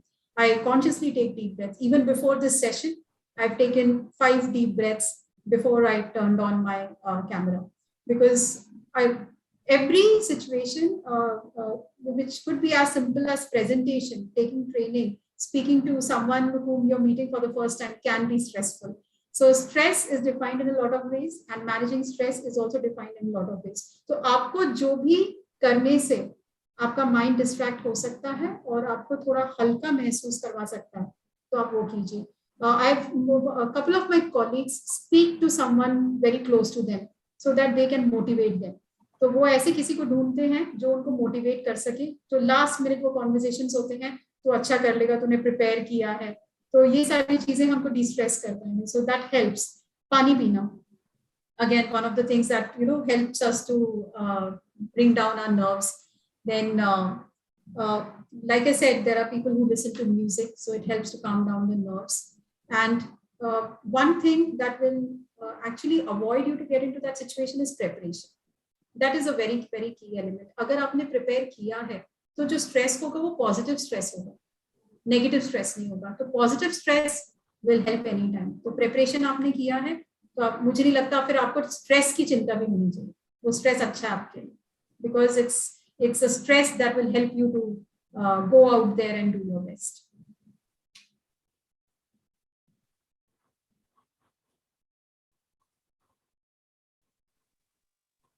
Madam, there is one question from Rohit Shikare. Yes. He has written that if he don't have any experience, what should he write in the resume? When he want to apply for job, Right. what should he? Got it. So I think this has been addressed. That is the reason I gave those 3 pointers. One is your personal branding. Second is your transferable skill sets. And third is आपके accomplishment. तो transferable skill set मैंने किसी भी experience के साथ associate नहीं किया, मतलब एक स्पेसिफिक एक्सपीरियंस के साथ एसोसिएट नहीं किया. ये वो चीजें हैं जो आपने कॉलेज में या आपके एकेडमिक करियर में जो आपने 15 साल निकाले हैं, 10+2+3 या 4 जो भी है, 15 साल 16 साल जो आपने निकाले, उसमें जहां जहां डिस्प्ले हुए हैं वो स्किल सेट्स को आप आइडेंटिफाई कीजिए. For example, if you have worked really well in a project जहां पे आपने 10 लोगों के साथ मिल के सक्सेसफुली कोई टास्क अकम्प्लिश किया है, so that's something that can be highlighted. It's a transferable skill set to work in a team, to lead in a team, to successfully accomplish a task. Then your extracurricular activities, and there are so many varied क्या कहते हैं आज की date पे, it's not just restricted to sports or it's not restricted to a certain competition that is conducted in schools. There are so many intercollegiate inter-school competitions that happen within the school also. अगर आप NCC में हैं तो that is something again that can be highlighted because it shows that आप एक चीज में नहीं, आप multi-faceted personality है जिसकी skill set की range ज़्यादा है. If you highlight that and it is appropriated, it is an appropriate skill set for the job. तो पहले तो ये डिसाइड कर लो आप कौन से जॉब के लिए अप्लाई कर रहे हैं. तो if that job requires you to go out and sell, then it means that you should be having that zeal to interact with people. तो ऐसे कौन से occasions थे जहां पे आपने ये skill set display किया, तो आप वो लिखिए. So in interpersonal skills, आपका communication skills, you're passionate about working with people, क्योंकि वहां पे आपका सक्सेस और अच्छा निकल के आता है. So that's one area. If you are going into a profession which requires creating things, आप प्रोडक्ट टीम में जा रहे हैं, तो प्रोडक्ट टीम में आपकी understanding of the knowledge is very very important. तो आपने उस एरिया में एक्सपर्टीज लाने के लिए आपने क्या किया है, तो आपने एडिशनल क्वालिफिकेशंस लिए होंगे, सर्टिफिकेशंस, ट्रेनिंग्स आपने अटेंड किए होंगे, तो ये सारी चीजें आप हाईलाइट कीजिए. अगर नहीं किया है तो आप बिल्डअप करना चालू कीजिए. अगर आप रिफ्लेक्ट करेंगे, जब आप पेपर निकालेंगे क्या क्या लिखना है और इसमें आप कुछ लिख नहीं पा रहे, तो इसका मतलब है there is a gap. It means that you probably need to start now. So transferable skills and your accomplishment is something that should be included, and it is irrelevant whether you have any work experience or not. Even if you're a fresher, you can highlight these 2 things in your resume. That will be the key to differentiate you from the crowd. Madam, there is one more question from Pooja here. She is asking, can we get permission to choose language for interview? Always. I feel communication is not about language. In fact, हम लोग ने create किया वो barrier. तो आज मैं आपसे English और हिंदी दोनों लैंग्वेज यूज करके बात कर रही हूँ. ऐसा कुछ भी नहीं है कि मैंने इंग्लिश में बोला या मैं इंग्लिश में बात कर रही हूँ तो मेरा कम्युनिकेशन बहुत अच्छा है. ऐसा नहीं है. हिंदी में भी हम बात करके हमारा मैसेज कन्वे कर सकते हैं. तो if you are comfortable, in fact there are times when I have asked in interviews, if you are comfortable in Hindi, please speak in Hindi. वो डर ही क्यों रखने का है मन में, हम सामने से पूछ सकते हैं. आप जरूर परमिशन लीजिए. I'm sure the interviewer will be very happy that you are confident about asking this question. If you are able to translate your knowledge through your communication, irrespective of the language, then you are capable of doing your job. That is what I feel. Again, so it depends from the interviewer perspective also. There are some MNCs who prefer English, but then there is no harm in asking permission to speak in Hindi or any native language, depending कि सामने वाला भी, अब मुझे अगर कोई मराठी में बोले तो मैं बोलूँगी मैं सिर्फ समझ सकती हूँ, आप बोलिए मैं समझ सकती हूँ, मैं बोल नहीं पाऊंगी. So That's how it is.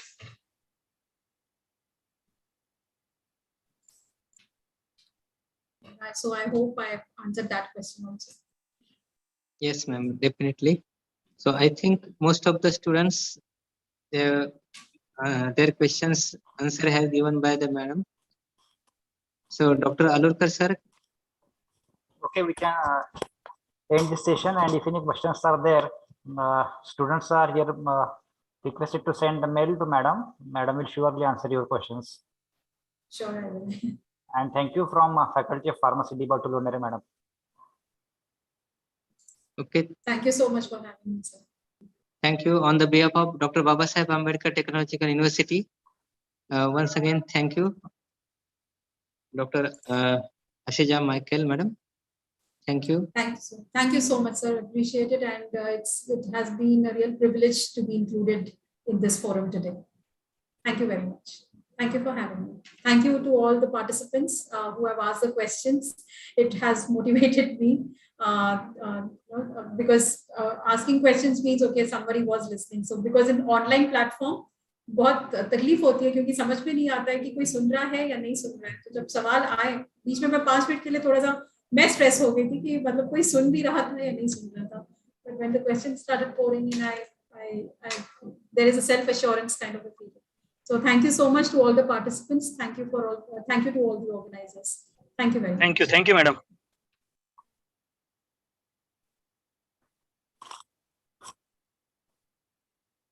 Dr. Baraukar, you can take the charge because our next speaker has joined already. Yes, sir. And we can start. Welcome, Raman Vattamwar. He is head MSN Group for Latin America. Welcome, Yes. a warm welcome from Faculty of Pharmacy, Department Lonere, and from my side also. Shall we start, sir? Thank you very much, Nagesh Alurkar. Good afternoon, one and all. On behalf of Faculty of Pharmacy, Dr. Babasaheb Ambedkar Technological University, I warmly welcome Professor Raman Vattamwar, sir. Professor Raman is B.Pharm MBA Pharma Marketing. Currently, he is working as a head director, MSN Group in Mexico, Colombia, Peru, and Chile. Previously, he worked as a cluster head in Latin America, CIPLA, and Dr. Reddy's P&L, head of Colombia, Venezuela, and Kingston. He has also worked as a senior product executive in Sun Pharma Limited, MQ Pharma Private Limited, and Nicholas Pharma Limited. His career objective is to lead and establish a function or business units, and his area of interest relies in development and establishment of new business units across regions and sales processes and excellence. He has successfully participated in various international management development programs. And I'm very much thankful to Professor Raman. From such a busy schedule, he spared a valuable time for us. So I would like to request him to start delivering his keynote address on topic Understanding Pharmaceutical International Business. Please, Raman sir.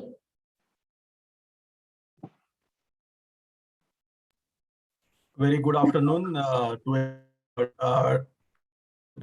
Nagesh Alurkar, sir, Dean of Faculty of University DBATU, and total all the faculty members from the distinguished dignitaries from DBTV, and all organizers, respected attendees from various locations, and my dear fellow pharmacists. Thank you. Thank you. First of all, I'm interacting after a pause of maybe 1.5 years after this pandemic with students. So it's a great pleasure.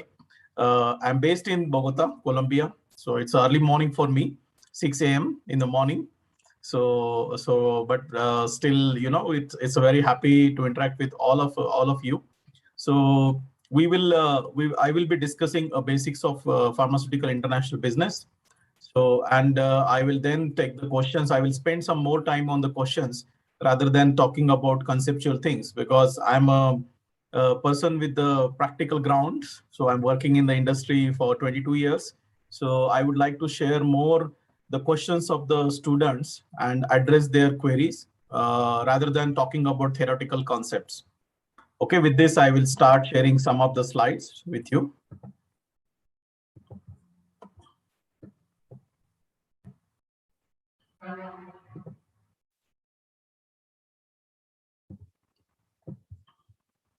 So you can see my screen, right?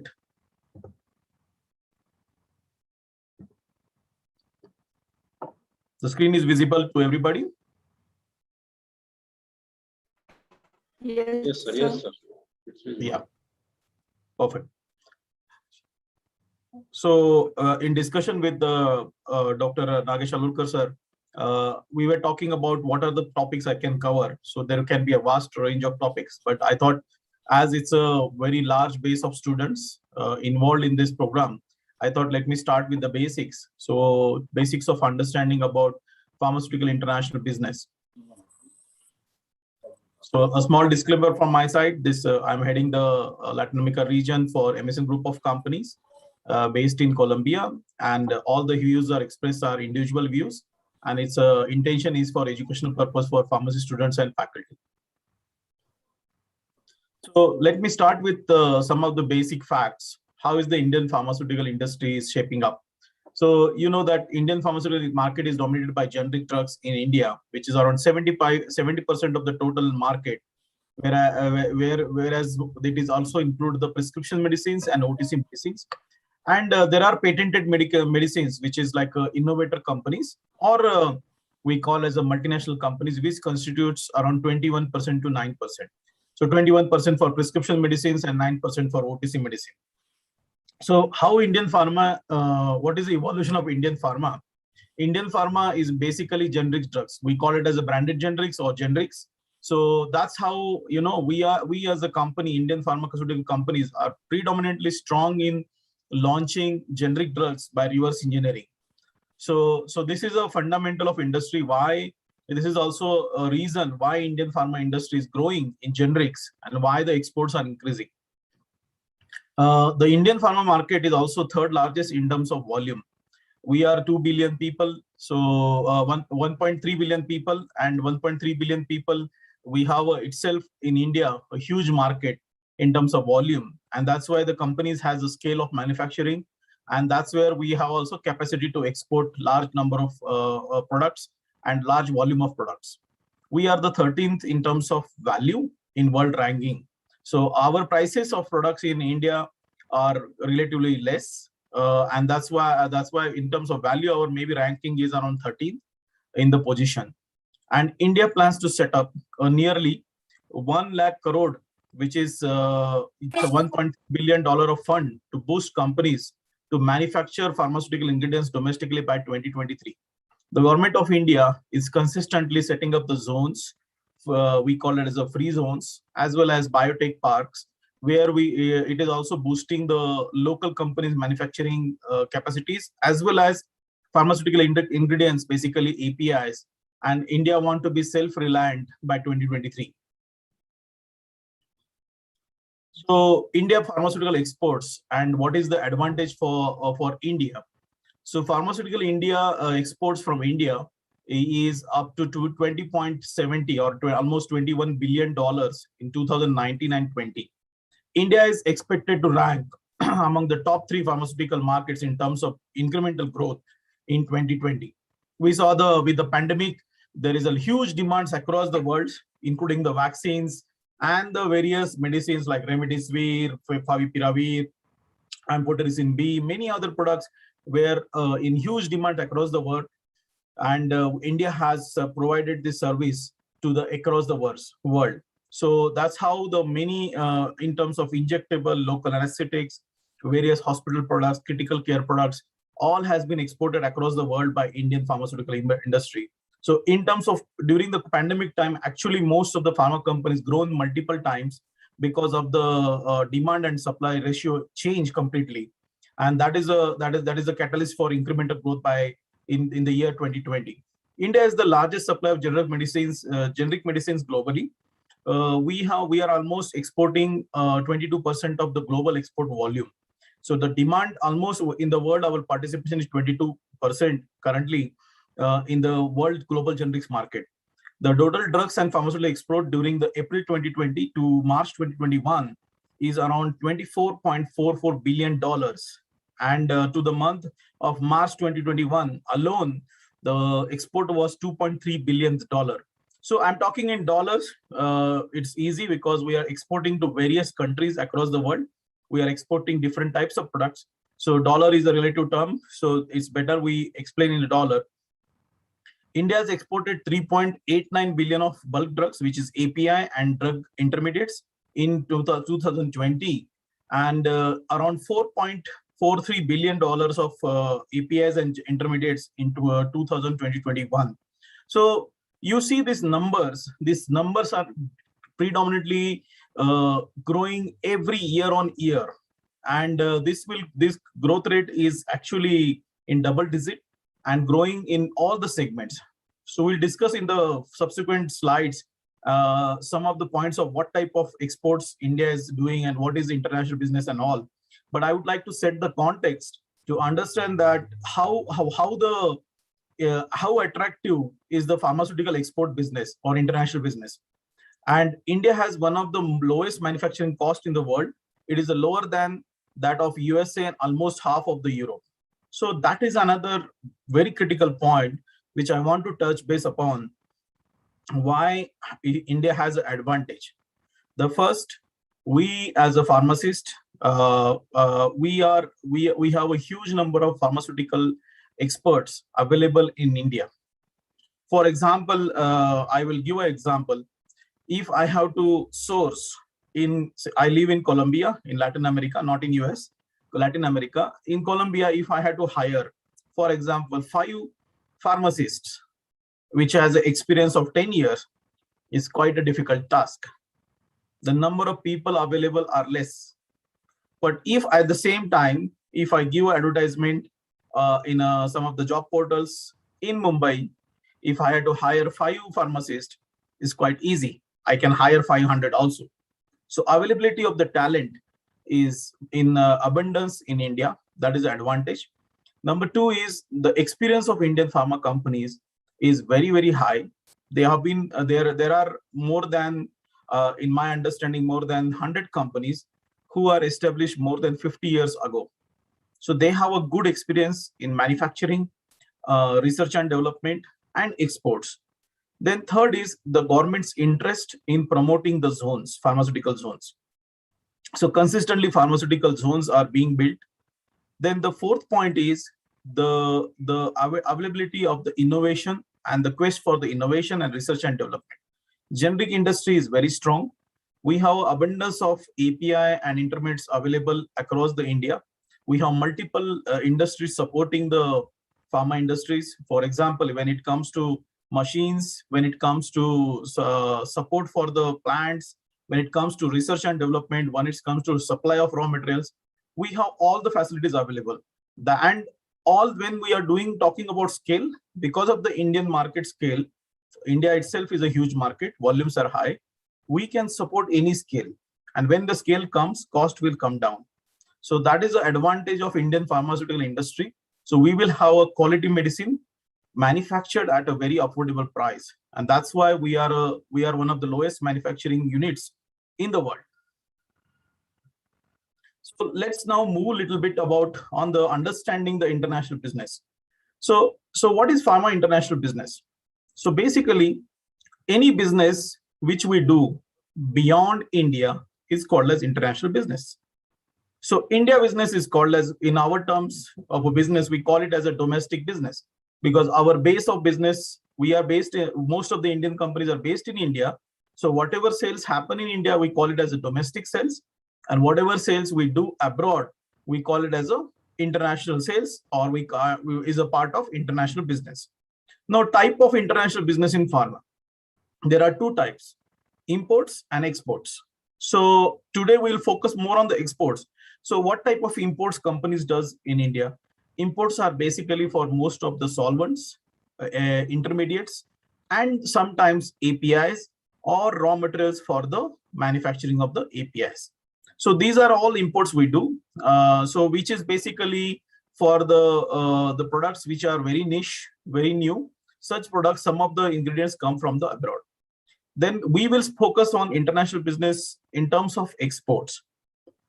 So exports is the major crunch of the business which India is gaining, and why this international business is growing in India. International business is growing in India because of various reasons. Let me put it across the perspective of the global markets. First of all, the pressure on all the governments to have a cost-effective medicine is increasing year on year. So, for example, in India, we don't have like 100% health coverage by the government of India. We have different ways of managing it. But in case of most of the developed countries, the government takes care of the healthcare. Directly or indirectly, the healthcare is free. So anybody and everybody has access to the healthcare. So either through private insurance companies or through government insurance programs. So when we talk about insurance and free healthcare, what happens? Government's participation in these programs is heavy. Government has to shell out huge amount of money to buy medicines, to create infrastructure. For infrastructure, there is no solution. They have to create the infrastructure. They have to build hospitals, primary healthcare centers and all. But when it comes to supporting for the medicines, they always look for countries like India or China for the sourcing the products. And you all know that in case of formulations or finished products, India is having always advantage. That's why there is a huge consistent demand for molecules in terms of their companies are looking for sourcing the products from India. That's one of the reasons why the international business is growing. The second important thing is, what is the growth trajectory for Indian companies? So for example, the growth for the most of the companies is coming from the exports, which is from international business. You take any company, biggest companies of India, for example, Sun Pharma, their 60 to 70% revenue comes from international business. For example, any other companies, Hydus Cadila, my own company, MSN Group, our major sales come from the international exports. So international exports has always been lucrative, it's highly profitable. It's definitely a very complex business, but everybody want to grow the business by exporting more and more products across the world. The third thing is the availability of technology and availability of the innovation in the pharmaceutical industry. So pharmaceutical industries are innovating a lot. You're seeing in the COVID time, how many companies, initially we started with 2 companies in the vaccine manufacturing. Now the third company has come in local vaccine, and now more companies are signing up the contracts with multinational companies to manufacture the vaccines in India. So what is going to happen? India is automatically becoming hub for manufacturing. And you are also seen in the recent speech of United Nations General Assembly, Prime Minister Modi is also talking about, he is openly inviting global companies to come and manufacture their vaccines in India. What happens? There is a government will, there is a private sector trust, automatically business is growing. So in a short, there are various catalysts or various favorable environment in India, various factors affecting the growth of the international business from the India. Moving on. So what are the segments of international business in the pharma international business? So in India has predominantly API and excipients export, formulation export, and CMO and tech transfer projects. So API or intermediates or excipients exports, you understand, active pharmaceutical ingredients, API, we are having a huge base of API companies in India. You know that one of the top companies like my company is one of the globally #1 in terms of API. For example, just to give a scale, MSN Group, we have 450 DMFs, drug master files in the United States. We are globally #1 in terms of active DMFs. You can imagine 450 products, APIs are filed in the United States. It's a huge number. For developing one product, how much time it takes, manufacturing time, lead times, all the things. And we're talking about 450 products, one company. And imagine how many companies we have in India. So all I put together, there will be thousands of DMFs filed by the Indian company in the United States. And you know that the DMFs are filed across the world. So across the world, and this one, and US, the very difficult, complex market, you all know. So that is the scale of Indian pharmaceutical industry. So API and excipients exports is one of the driving area for Indian companies. Some of the companies like Divi's Lab, you have seen that this is the company only focused on the APIs and excipients. They become one of the biggest company of India. So whatever is the segments, companies are growing. Coming to the formulation exports, where my expertise lies, and formulation exports, many companies are growing from the India, and there are various markets they are focusing. Every company has a different thrust area, and I will discuss about that in the subsequent slides. And the third is CMO, contract manufacturing organization or tech transfer projects. What happened as there is a scale is happening, many multinational companies would like to come to India, and they have developing their products, but they don't have the manufacturing setup. So they are asking Indian companies to manufacture products for them. Innovator products manufactured by Indian companies in their plants as per their requirement. So this is called as CMO or tech transfer. So they usually do the pilot scale projects in their laboratories or their pilot plants, and they transfer the projects to the India. So this is also an upcoming area, and CMO or tech transfer. And this is also mostly done for developed countries like in United States or Europe, and continuously business is growing. So these are the business segments in the international business. So what are the countries we are talking in international business, where the business is happening? Any country you consider, even the exports to Nepal is an international business.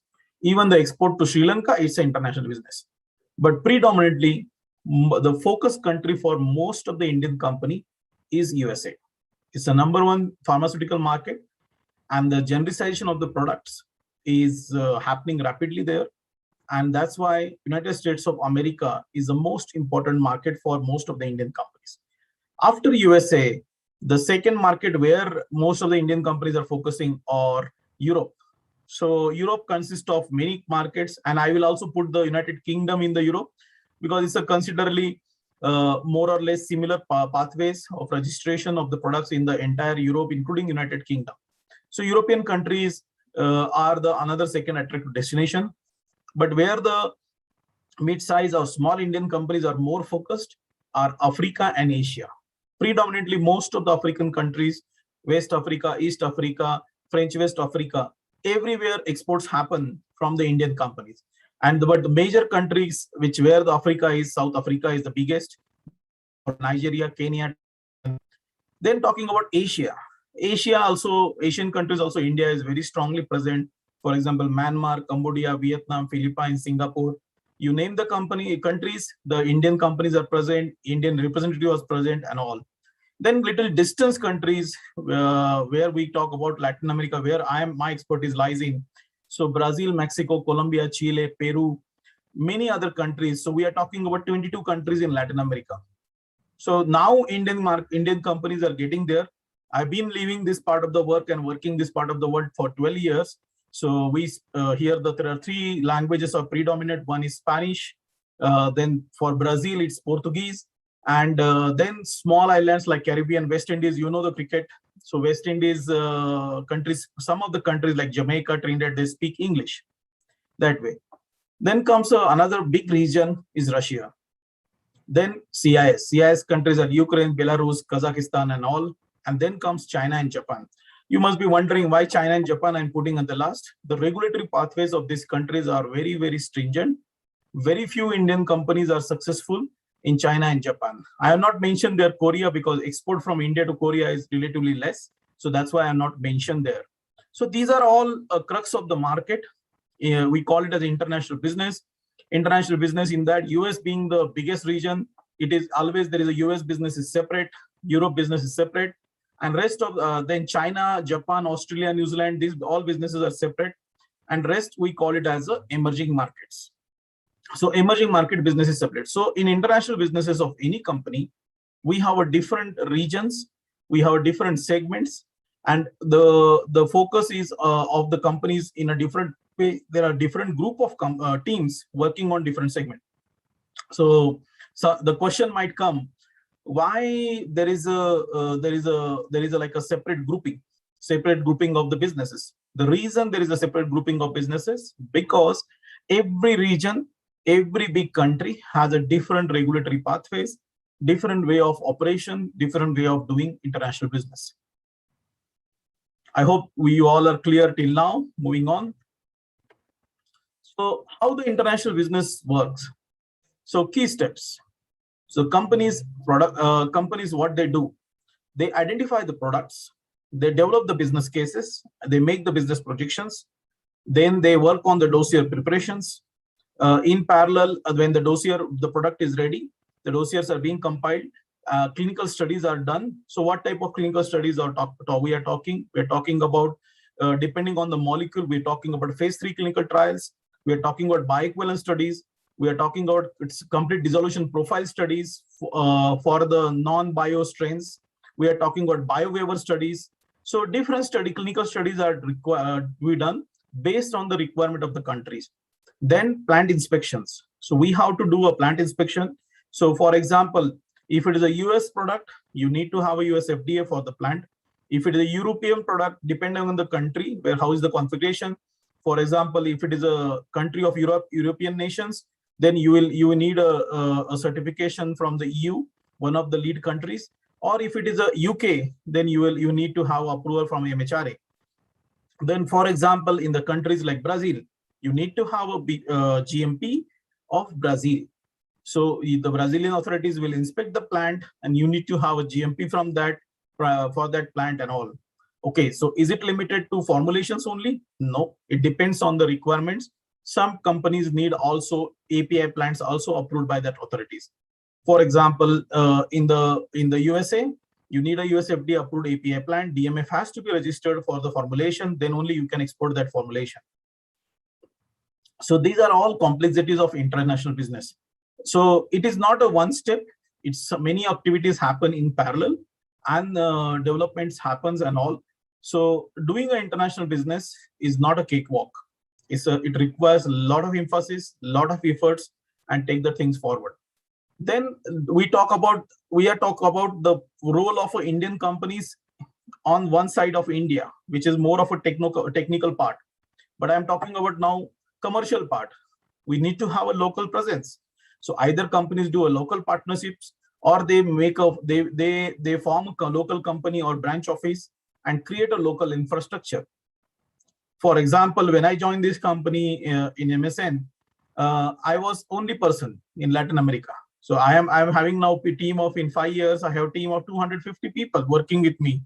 So I have created the offices, warehouse, we have a quality analyst, we have a pharmacist, we have the quality managers, we have the technical managers, we have a pharmacovigilance managers, we have sales managers. So everything has been created. So local infrastructure in foreign land. So that is very, very important. Then we have to create a local team. So I have a group country managers, I have a country manager, general manager, sales managers, we have a marketing managers, we have product managers, we have a young number of people working in a different area to create the commercial structure. So we are talking about one's role, one side of opportunity of roles in India, other side of opportunities of roles or job opportunities in the countryside. So international business is so lucrative for pharmaceutical professions. So for example, professional like us, we can choose where we want to position ourselves in the international business. So let me speak about some of the job opportunities.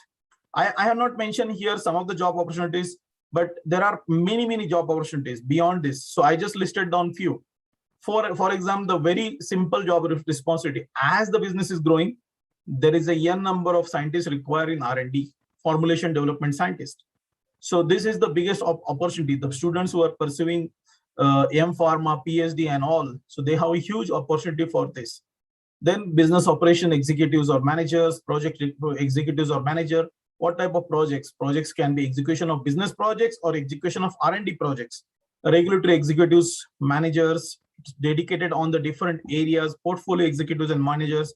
There is a n number of people are working in the portfolio management, identifying new molecules, then giving it to R&D, checking the development status of that molecule, patent landscape. I mean, forgot to mention here the patent IP executives. They are also very critical in the launching new molecule for generics. Then marketing executives. Then we are talking about medical marketing executives, sales manager, commercial manager, country manager, group country cluster managers, and regional head. So kind of CEO position. So there is a huge number of opportunities in international business. Most of the international business positions are based in the headquarters or R&D centers or in the countries. So when you talk about international postings, they are always attractive. Being an expat, you get the salaries in the US dollars or equivalent of the US dollar in local currencies. You get a lot of facilities. So it's a very, very attractive job. But definitely, these all salaries comes with a lot of responsibilities on your shoulder because you are going to represent that country. So for example, managing a country is not so easy because you are not only responsible for the sales, you are responsible for the operations, you are responsible for technical areas, human resource, finance, you are responsible for all the activities of the country. So you are a brand ambassador of that company in the country. So it's a huge set of responsibility, but again, it brings a sense of pride. And also it gives as an individual, you grow as a professional when you do this. So this is again the students who are pursuing more of a career in the commercial side. They should think of international business as one of the opportunities. So with this, I just want to pause and I would like to conclude my presentation saying that India is the pharmacy of the world and it will be pharmacy of the world. And continuously it will be growing. And so with the as it is growing, there is an immense number of opportunities for the students, and everybody should look for these opportunities based on their interest area. And this will help in enhancing the career as well as help to build India as one of the strongest pharmaceutical hub for the world. Thank you.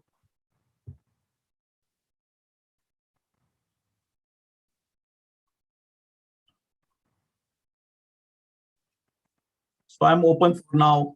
Any questions or any interaction students have or from the faculties, it will be a pleasure to address them.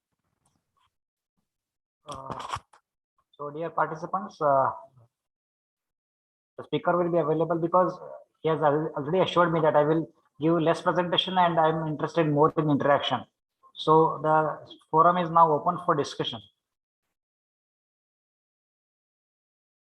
If you have any queries, you can type in chat box.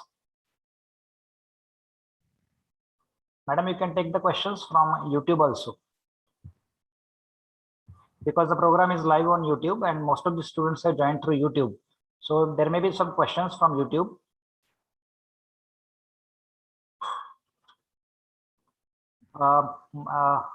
Let me start with my question first. Am I audible? Yes, doctor. Yeah. What are the prerequisites that a candidate should possess to enter in marketing, particular and specifically in international marketing? Yeah. So, just let me give my example of how I shaped my career. So, after completing of pharmacy, I was very clear on my third year of pharmacy that I want to be in the sales commercial side. So, this is the biggest dilemma of the most of the students. They don't know what they do. You find that many students do M.Pharm and then they do the MBA and they started with the production and move that. So I will suggest that first of all, you have to decide, look at your profile, how is your personality, where you are having more interest. And so if you are very clear that your interest is on the sales side or commercial side, then pursue your career. Then my suggestion is that fundamentals of sales and marketing or business remains the same. So it will be very important if you do after your pharmacy, if you do M.Pharm also, it's additional. Always my pharmacy graduation helps me in the business all the time. all the time. So suppose you are doing your pharmacy graduation. If you want to do your M.Pharmacy, it's an added advantage. You want to pursue your PhD, it's an added advantage. I will never say that it is not going to help you. But MBA, if you want, there is a questions I'm seeing here from Miss Nikita Chodial, that they are saying that MBA is compulsory. Can we do over B.Pharmacy? I will suggest that MBA is compulsory. Why MBA is compulsory? That MBA in business will give a perspective of the how to do the business that way. So somebody want to do an international business, my suggestion is that once you finish your pharmacy graduation and MBA, then join one of the good international company having the presence and be in the pharmaceutical international exports. So there is also, for example, if you want to build a long-term strong career, my suggestion is that at least for 1 or 2 years, work in the Indian domestic industry. Whatever is the position, it's just for understanding. When I started my career, I also worked as a management trainee in Nicholas Piramal to understand basics, understand the sales. So although, I joined as a management trainee in Mumbai, afterwards I moved to Nanded and I worked for 1 year as on the project and worked like a medical rep on the special project. It has immensely today also my learnings of that first year of my career after 22 years also today also it helps.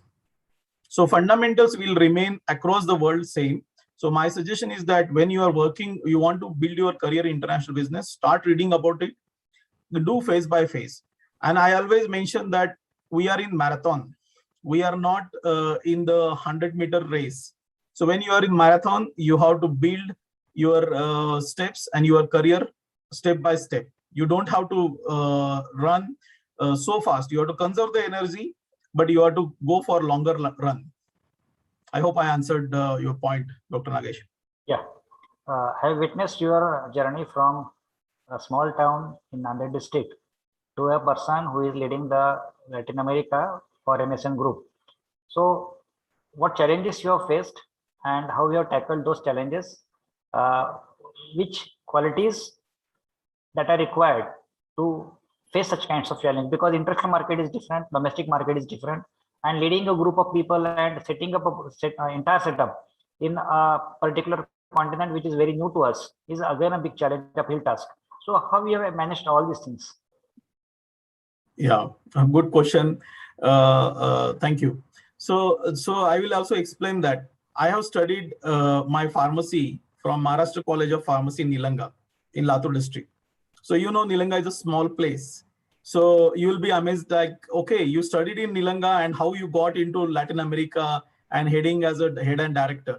So first I want to say that do not limit your thought processes.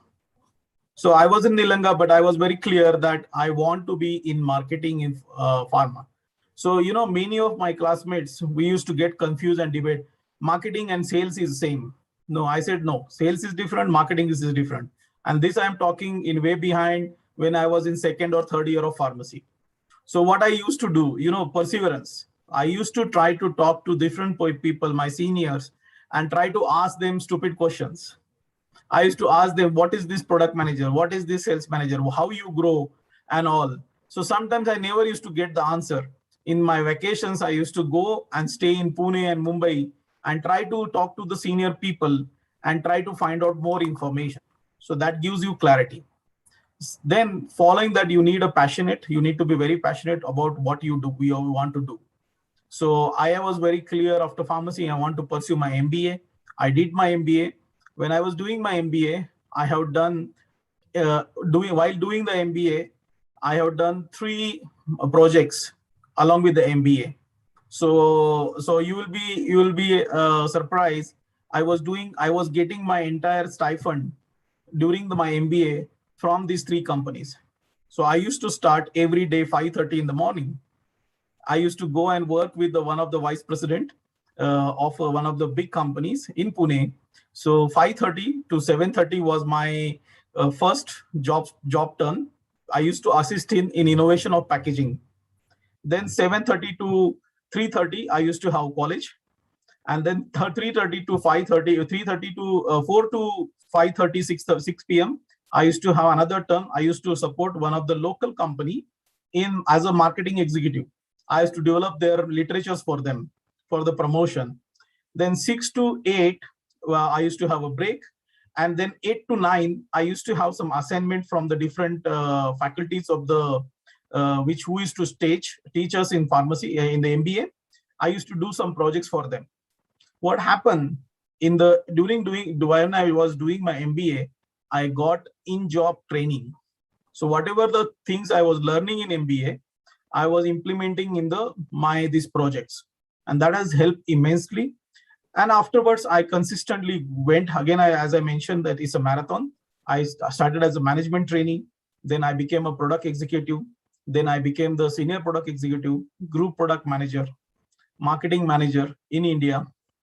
So it's across the different companies, and then I moved into business operations, project management, then moved international as a associate director for the Latin America, moved as a country manager, group country manager, regional head, and then now director and head of Latin America. So it's a continuous learning and step-by-step approach I have taken in growth of my career. So, for someone who sees that, okay, I started in a small town, and how I have grown in this, it's not a one-step approach. It's a huge number of efforts of the years which I put in last 23 years to reach this position. So everything is possible. You need to have a very clear thought processes, and you need to put the series of actions together to grow into the next level. And step-by-step approach will help you to exceed in your career. Sir, I want to ask one question. So BPharm plus MBA is going to help us more, or PharmD is also now the new course is there in India. So which one is preferred more in the pharma industry? So PharmD or MBA, both are fine. Both are the good courses. I've been getting the feedback from some of the management trainees who are pursuing PharmD. So these all courses it's fine.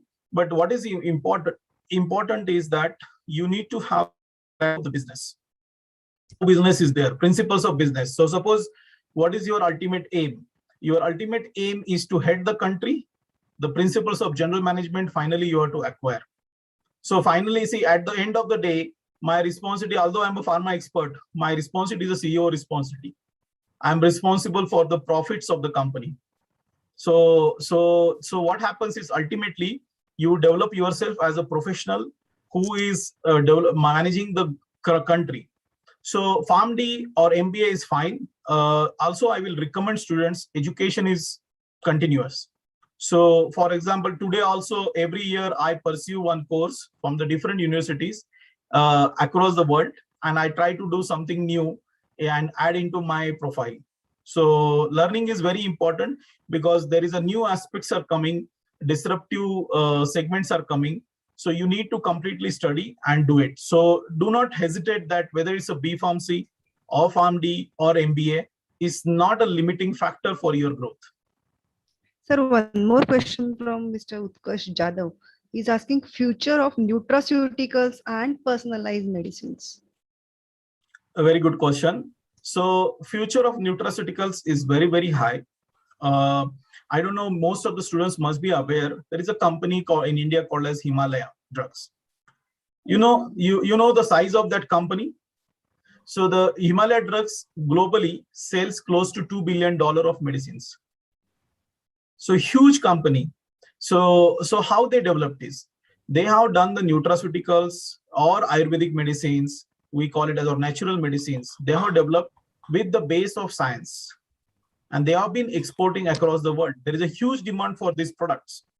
And so that's why I feel that future of nutraceuticals is very good. But one has to develop the products with the science background. Then personalized medicine is the future. For example, what is personalized medicines are coming for what? Personalized medicines are coming for the basically cancer. Personalized medicines are coming for the specific treatments like Alzheimer's. For example, you can predict that with the genetic history, which type of families has a high risk of Alzheimer's. So future of medicine is personalized medicine, but right now still it is an evolving science and all. But if you ask me, nutraceutical or personalized medicines, both are important. We are also seeing that recently in the pandemic time, nutraceutical business has become very, very good, attractive. Across the world, nutraceuticals are there. Even the simple product like vitamin C, the companies had made huge amount of money in the vitamin C. So everything has a potential, and I will feel that after post-COVID era, nutraceutical, everybody will like to, I like personally, I take in breaks vitamin course. So nutraceutical, because we don't know, you don't have time to check, okay, what is your vitamins level in the body. Instead of that, okay, we know that as a pharmacist or as a doctor or a medical professional, that every 10 days course in a month, it is not going to harm you anything. So in multivitamin course, people are taking, and there is no harm in that. So intermittent multivitamin course is going to continue, and most of the people are doing that. So there is a huge scope, and one can focus on these segments also. Thank you. Sir, one more question from me. How AI is going to change this business market in the future? Artificial intelligence, yeah. Yes. So see, what happening is, in the marketplace, we are talking about huge data. For example, I'm having operations of 20 countries now. Now, if I have to study each and every country, it's going to be very difficult. And what type of data I'm talking? I'm talking about patents. I'm talking about local market data. I'm talking about that. Whenever you are having a big data concept, artificial intelligence will come in the place. Whenever you want to have atomization in the processes, artificial intelligence will come in the place. For example, let me talk about the manufacturing side. Now, zero touch solutions is required. So zero touch solution without manual intervention or human intervention, how it can be done with the atomization? And atomization is ultimately the AI. So whether it's a business place, or whether it's a marketing area, or whether it's a commercial area, these all automation tools will come. I have 2 weeks ago, I visited one company in Colombia. They are a manufacturing company. So they invited me to visit their plant. So I visited them. It's a local company, and we are having some collaboration with them. In that company, they cater to 5,000 pharmacies. Okay. And they have developed one in-house robot.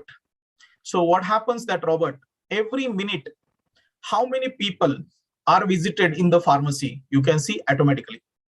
Just go in front of that robot. Is basically a one standing device, and with the screen on the stomach of the body of the robot, and you just touch and say that real-time information of the how many people are right now in the pharmacies. Just click, automatically Colombia map comes, and you can see how many people are in the pharmacy.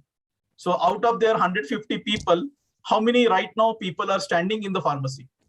GPS location wise, automation, AI they have applied, and you can see that. So the AI is going to take dominant positions in next 5 years in any area, whether it's a pharma industry or whether it's a technical side, commercial side. It will be very, very important. So for your information, I'd like to share one information, because we are going to start AI in pharmaceuticals as one of the subjects at a BPharm course in our university. Oh, great! That will be fantastic. Just to tell you that I'm always very fascinated with the new areas. So recently, I have spoken to some of the group of the people. They are the group of the investors in pharma, and they are developing some new concepts as companies. And they most are techies from the technological side. And they, with my common connections, they approached me. And they were very surprised. The application of new technology in pharma is relatively very, very less. So they were talking about supply chain, atomization, big data managing in pharma. In the discussion, we concluded that the application of newer technologies, what the companies like FMCG, which is fast moving consumer goods, they are applying in the pharma is relatively less. So I think there is a huge scope for this, and it will be a good opportunity for students to learn this at the their graduation level. It's a great initiative, Dr. Alukar.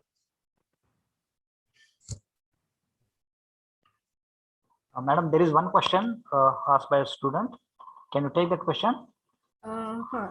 Sir, there is one more question from Miss Nikita. She's asking, sir, nowadays double degree in masters in India is started, so we can pursue both M.Pharm as well as MBA at the same period. If so, then which branch should be learned in M.Pharm? Good question. So any additional education will help you. So I'm a strong believer that when you do your graduation, for example, I was debating with my classmates recently. So most of them are scientists or professors in the colleges, or they are doing some production or quality jobs. So they were mentioning that, see, Raman, how the pharmacy knowledge will be useful for you in your role. We feel that you are not using for pharmacy knowledge because your role is now general management more. I said, you are wrong. Day to day, I know that. For example, we were talking about one product last week in cancer. The product is ibrutinib. Ibrutinib is a development is going on, and the product is one of the biggest molecules selling in the cancer. It's the top 10 selling product. Now, what is ibrutinib? If I need to understand, if I'm not a pharma student, it will take me at least a week. If I'm a pharma student, it will take me 1 hour. Just need to read the mechanism of actions, how the pharmacological profile of the product is there, and all. So whether it's an MBA or M.Pharm, I will say that the technical knowledge of yours will put you in the edge in front of your competition, your peers. So you will have many people from the engineering backgrounds and all. But if you are a pharma students with the technical background, with added advantage of MBA, you will always have edge. So I will recommend to have if there is a both M.Pharm and MBA is there, pursue that, no problem. But in addition to that, if you want to do M.Pharm and you are clear that you want to do M.Pharm and you want to get into commercial side, then I will suggest that do a M.Pharm in pharmacology or pharmaceutics. That will help you, because ultimately you need to understand the processes of the manufacturing or molecules and all. That will help you. I will not say that other pharmacochemistry or biochemistry or pharmacognosy, that type of subjects are not good. But I'm saying that practical uses of the pharmaceutics and pharmacology will be higher. But it is up to you, your subject interest. For example, if you want to pursue your career in the natural products or nutraceuticals, then probably pharmacognosy can be one of the good subject. It depends on you. But irrespective of your base education, in your future, how you will segment your profile in your career. It doesn't matter which line you are taking. It will always help you. It will be added advantage.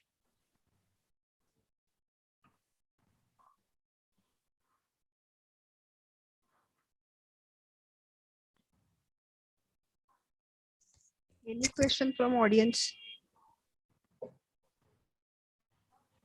Madam, there was a question from one student to me. I will ask to Raman. We are always talking about the marketing in medicines particularly, but nowadays there is a huge demand for diagnostic equipments too. So how will you see the scope for marketing in medical diagnostic equipments? There is again a very good question. So diagnostic equipment scope is very high. Now predictive diagnosis is the new thing which is coming up. So before the disease is struck to you, you need to be able to predict it. So that is very, very important. And as such, in Indian industry, pharmaceutical industry or diagnostic industry, we are still have a huge scope to develop ourselves in the diagnostic industry. And as the pathophysiology are changing and new diseases are getting stuck, there is a huge scope of diagnostic industry. and technological driven diagnostic industry, atomization, home care diagnostic tools are the future of the in this industry. So definitely I see a good scope on that, and some students can pursue this area as a diagnostic area. You saw that a simple PCR test initially how complex it was, and how now we have the one of the companies from India, MyLab, they have made the PCR test at home. So you know the antigen tests, how suddenly the antigen test of COVID, so many companies have come up. So definitely there is a huge scope. I'm not saying only for COVID or COVID related products. There is a huge scope for this. There are various companies are being set, and the diagnostics has a critical part of the treatment. So that's where there is a huge scope, and somebody want to pursue on the career on this side. So definitely they should look at it.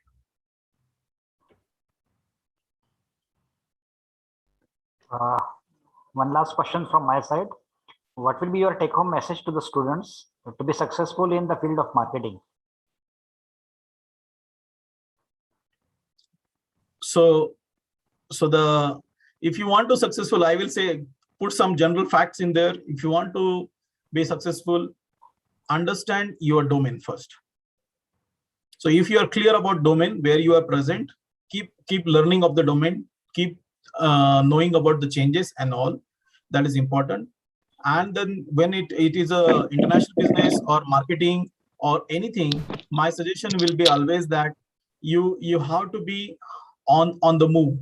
You need to know where you are present, what is happening around you, what are the changes are happening, what are your requirements of your domain. You have to have a 360-degree view of all the aspects. My vibrant field, it's a very stressful job. It's not a cakewalk. One has to be putting a lot of efforts, but finally at the end of the day, you should be relaxed. And I always tell to my team, the stress is for the competition, not for us. So when we are present, your competition should be stressed. You should be happy. And some team members, suppose some of the day I see that they are stressed, whether it's a junior manager or senior managers, I just tell them. Like Friday, one of my manager was very stressed. He was calling me in the 1:30, and when I could on the phone only, I could sense that. I said, it is now 3 o'clock at your time. He was in Chile. I said, go home, relax. I immediately told him, go home. I stopped the discussion. I said, go home, relax and all, because it will be a lot of stressful environment. We are handling the different thing. But in the marketing and sales, what is important is you need to enjoy your field. And the most important is, if you have a vibrant, you are a talkative. So what are the characteristics of a marketing person? Talkative, always try to do newer things, always trying to look at the newer goals. And the person is always try to present in a different way, different ideas. If you are that type of person and you categorize that, okay, I am the person who want to be in marketing, then it is up to you which type of marketing you want to pursue, whether it's a domestic marketing, international marketing, or any other field. You pursue in a such a way that you know the subject domain and you put efforts towards that. Again, I will say that it's a marathon. Keep it in mind that it's a marathon. It's not a one-day activity where you are starting today and tomorrow you are successful. You will fail, you will again get up, you again put the efforts, and again you see that. So it's not necessary. If you want to win a war, I will say this, if you want to win a war, it is not necessary that you will win all the battles. You may fail in some battles, you may win in some battles. Finally, in nutshell, your summary will be that you have won more battles and lost few battles, and you are successful in the war. That's what I will suggest to the students.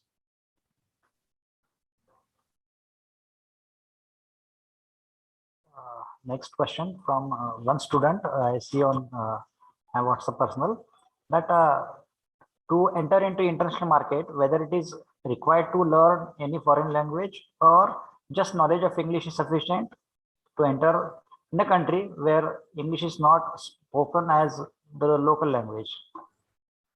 Good question. A knowledge of foreign language is always good. Okay. So when I started Latin America, I used to speak only English, Hindi and Marathi. But when I started learning, moving to the main core Latin America, I learned Spanish. And it is important. So I will say that if you want to be successful in any of the international business and living here, you become local. For example, I live in Colombia, so I am more Colombian than Colombian. So when I greet the people, I meet them, I behave like a Colombian. Okay, our food habits are different. So for example, I don't eat beef, or I don't eat the meat.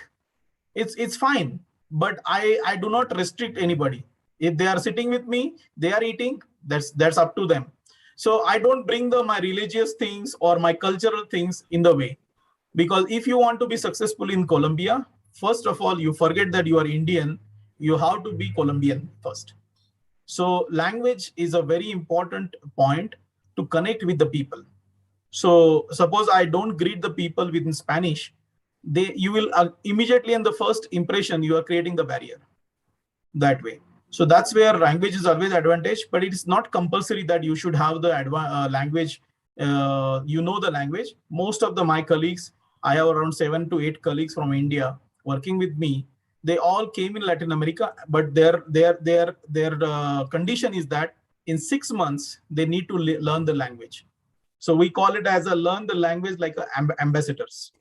So I don't know whether students know, in developing countries, probably this doesn't apply, but if you're the ambassador of Europe or US, they have very strict conditions. If the ambassador is posted in India of a US, he need to know at least 70 to 80% of Hindi in the first go. So for example, the Indian ambassador is placed in Latin America now. Most of the Indian ambassadors, they speak Spanish. It is must. It is a must. So that's why I call them learn language like ambassadors.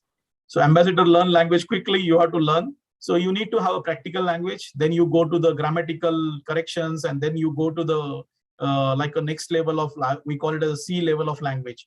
But language is always has an added advantage.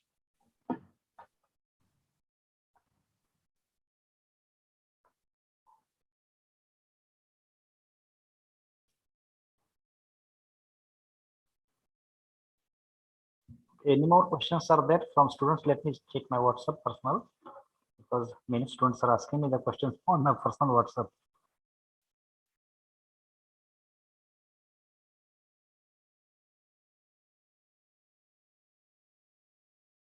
Okay, there was one question from student. How see, in every country the government is supporting the companies. How is the condition in Colombia? Yeah. So in terms of COVID, the condition is stable. Vaccination has initial phase, it was not the best. Here the imports vaccines are not locally manufactured.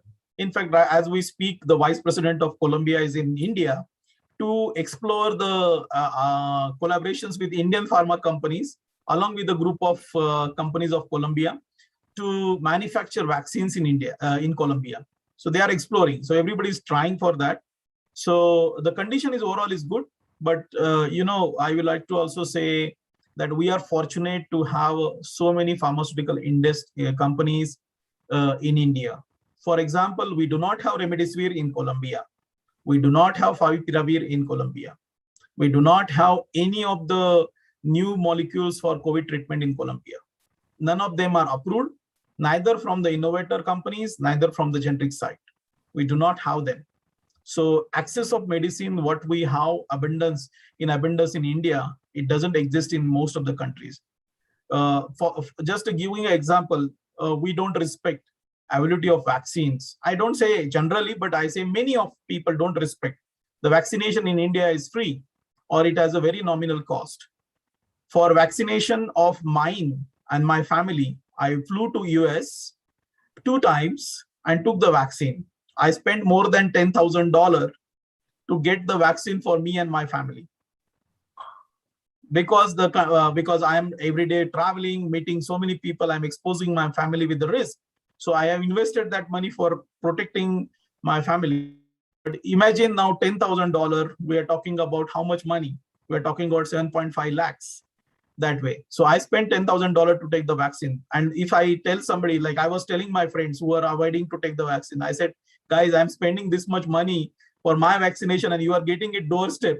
You can get it immediately and you are avoiding it. So, access of medicine, it is very important and we should respect that. But overall, as we are seeing that there is a ray of hope, and Colombia or any other emerging markets now, situation is getting better. Hopefully the third wave will not hit, but we have to, I will just say this with this media, that everybody has to responsible, everybody has to use the mask and be responsible in this COVID times, so that we can make convert COVID from the pandemic to endemic. Thank you.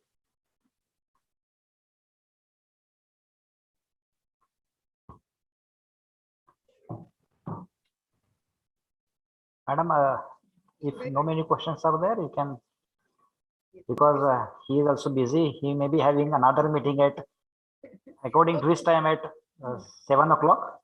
So let us restrict our discussion. I think he will be coming to India in coming December. And if time permits, we will have once again one more session with Raman in coming December. So, good evening. I'm Dr. Shrutika Patil and here to present the vote of thanks for today's online session. On behalf of Dr. Babasaheb Ambedkar Technological University, Lonere, I would like to thank Mr. Raman Vattamwar sir, our today's speaker, who enlightening us with the knowledge on occasion of Pharmacist Day celebration. Today's lecture was full of knowledge and interesting thing. It gives deep insight into the topic and also revealed some interesting facts. The points discussed by Dr. Raman Vattamwar sir about the pharma international business was really informative. I am pretty sure the precious knowledge that sir gave is will definitely help our budding pharmacists in their studies and for future. Once again, I would like to thank Mr. Raman Vattamwar sir for taking out time from their busy schedule and enlightening us with the pharma industry business knowledge. Thank you so much, sir. I want to thank the organizing committee who really work hard to make this session successful. Also want to thank all the students present here for paying their attention and patient learning. I would end my speech here by declaring that today's session is over. Thank you. Have a good day. Thank you. Thank you for sparing Thank you your very time, much Raman. for the invitation, and Dr. Nagesh Alurkar sir, Dr. Mrs. Shrutika Patil, and all the organizing committee and students. It's really, I'm very glad that to interact with all of you, and please count on me, because I see that morally it is my responsibility that to pass on the knowledge to my fellow students who are budding in their careers. So thank you very much and have a good evening. Thank you, sir. Thank you. Thank you so much, sir. So your speech can be inspiration, and we can expect that at least a single student from DIBA 2 may be leading another continent like you. Thank you, indeed. Yeah. Okay. Now we can stop here. I will end the meeting.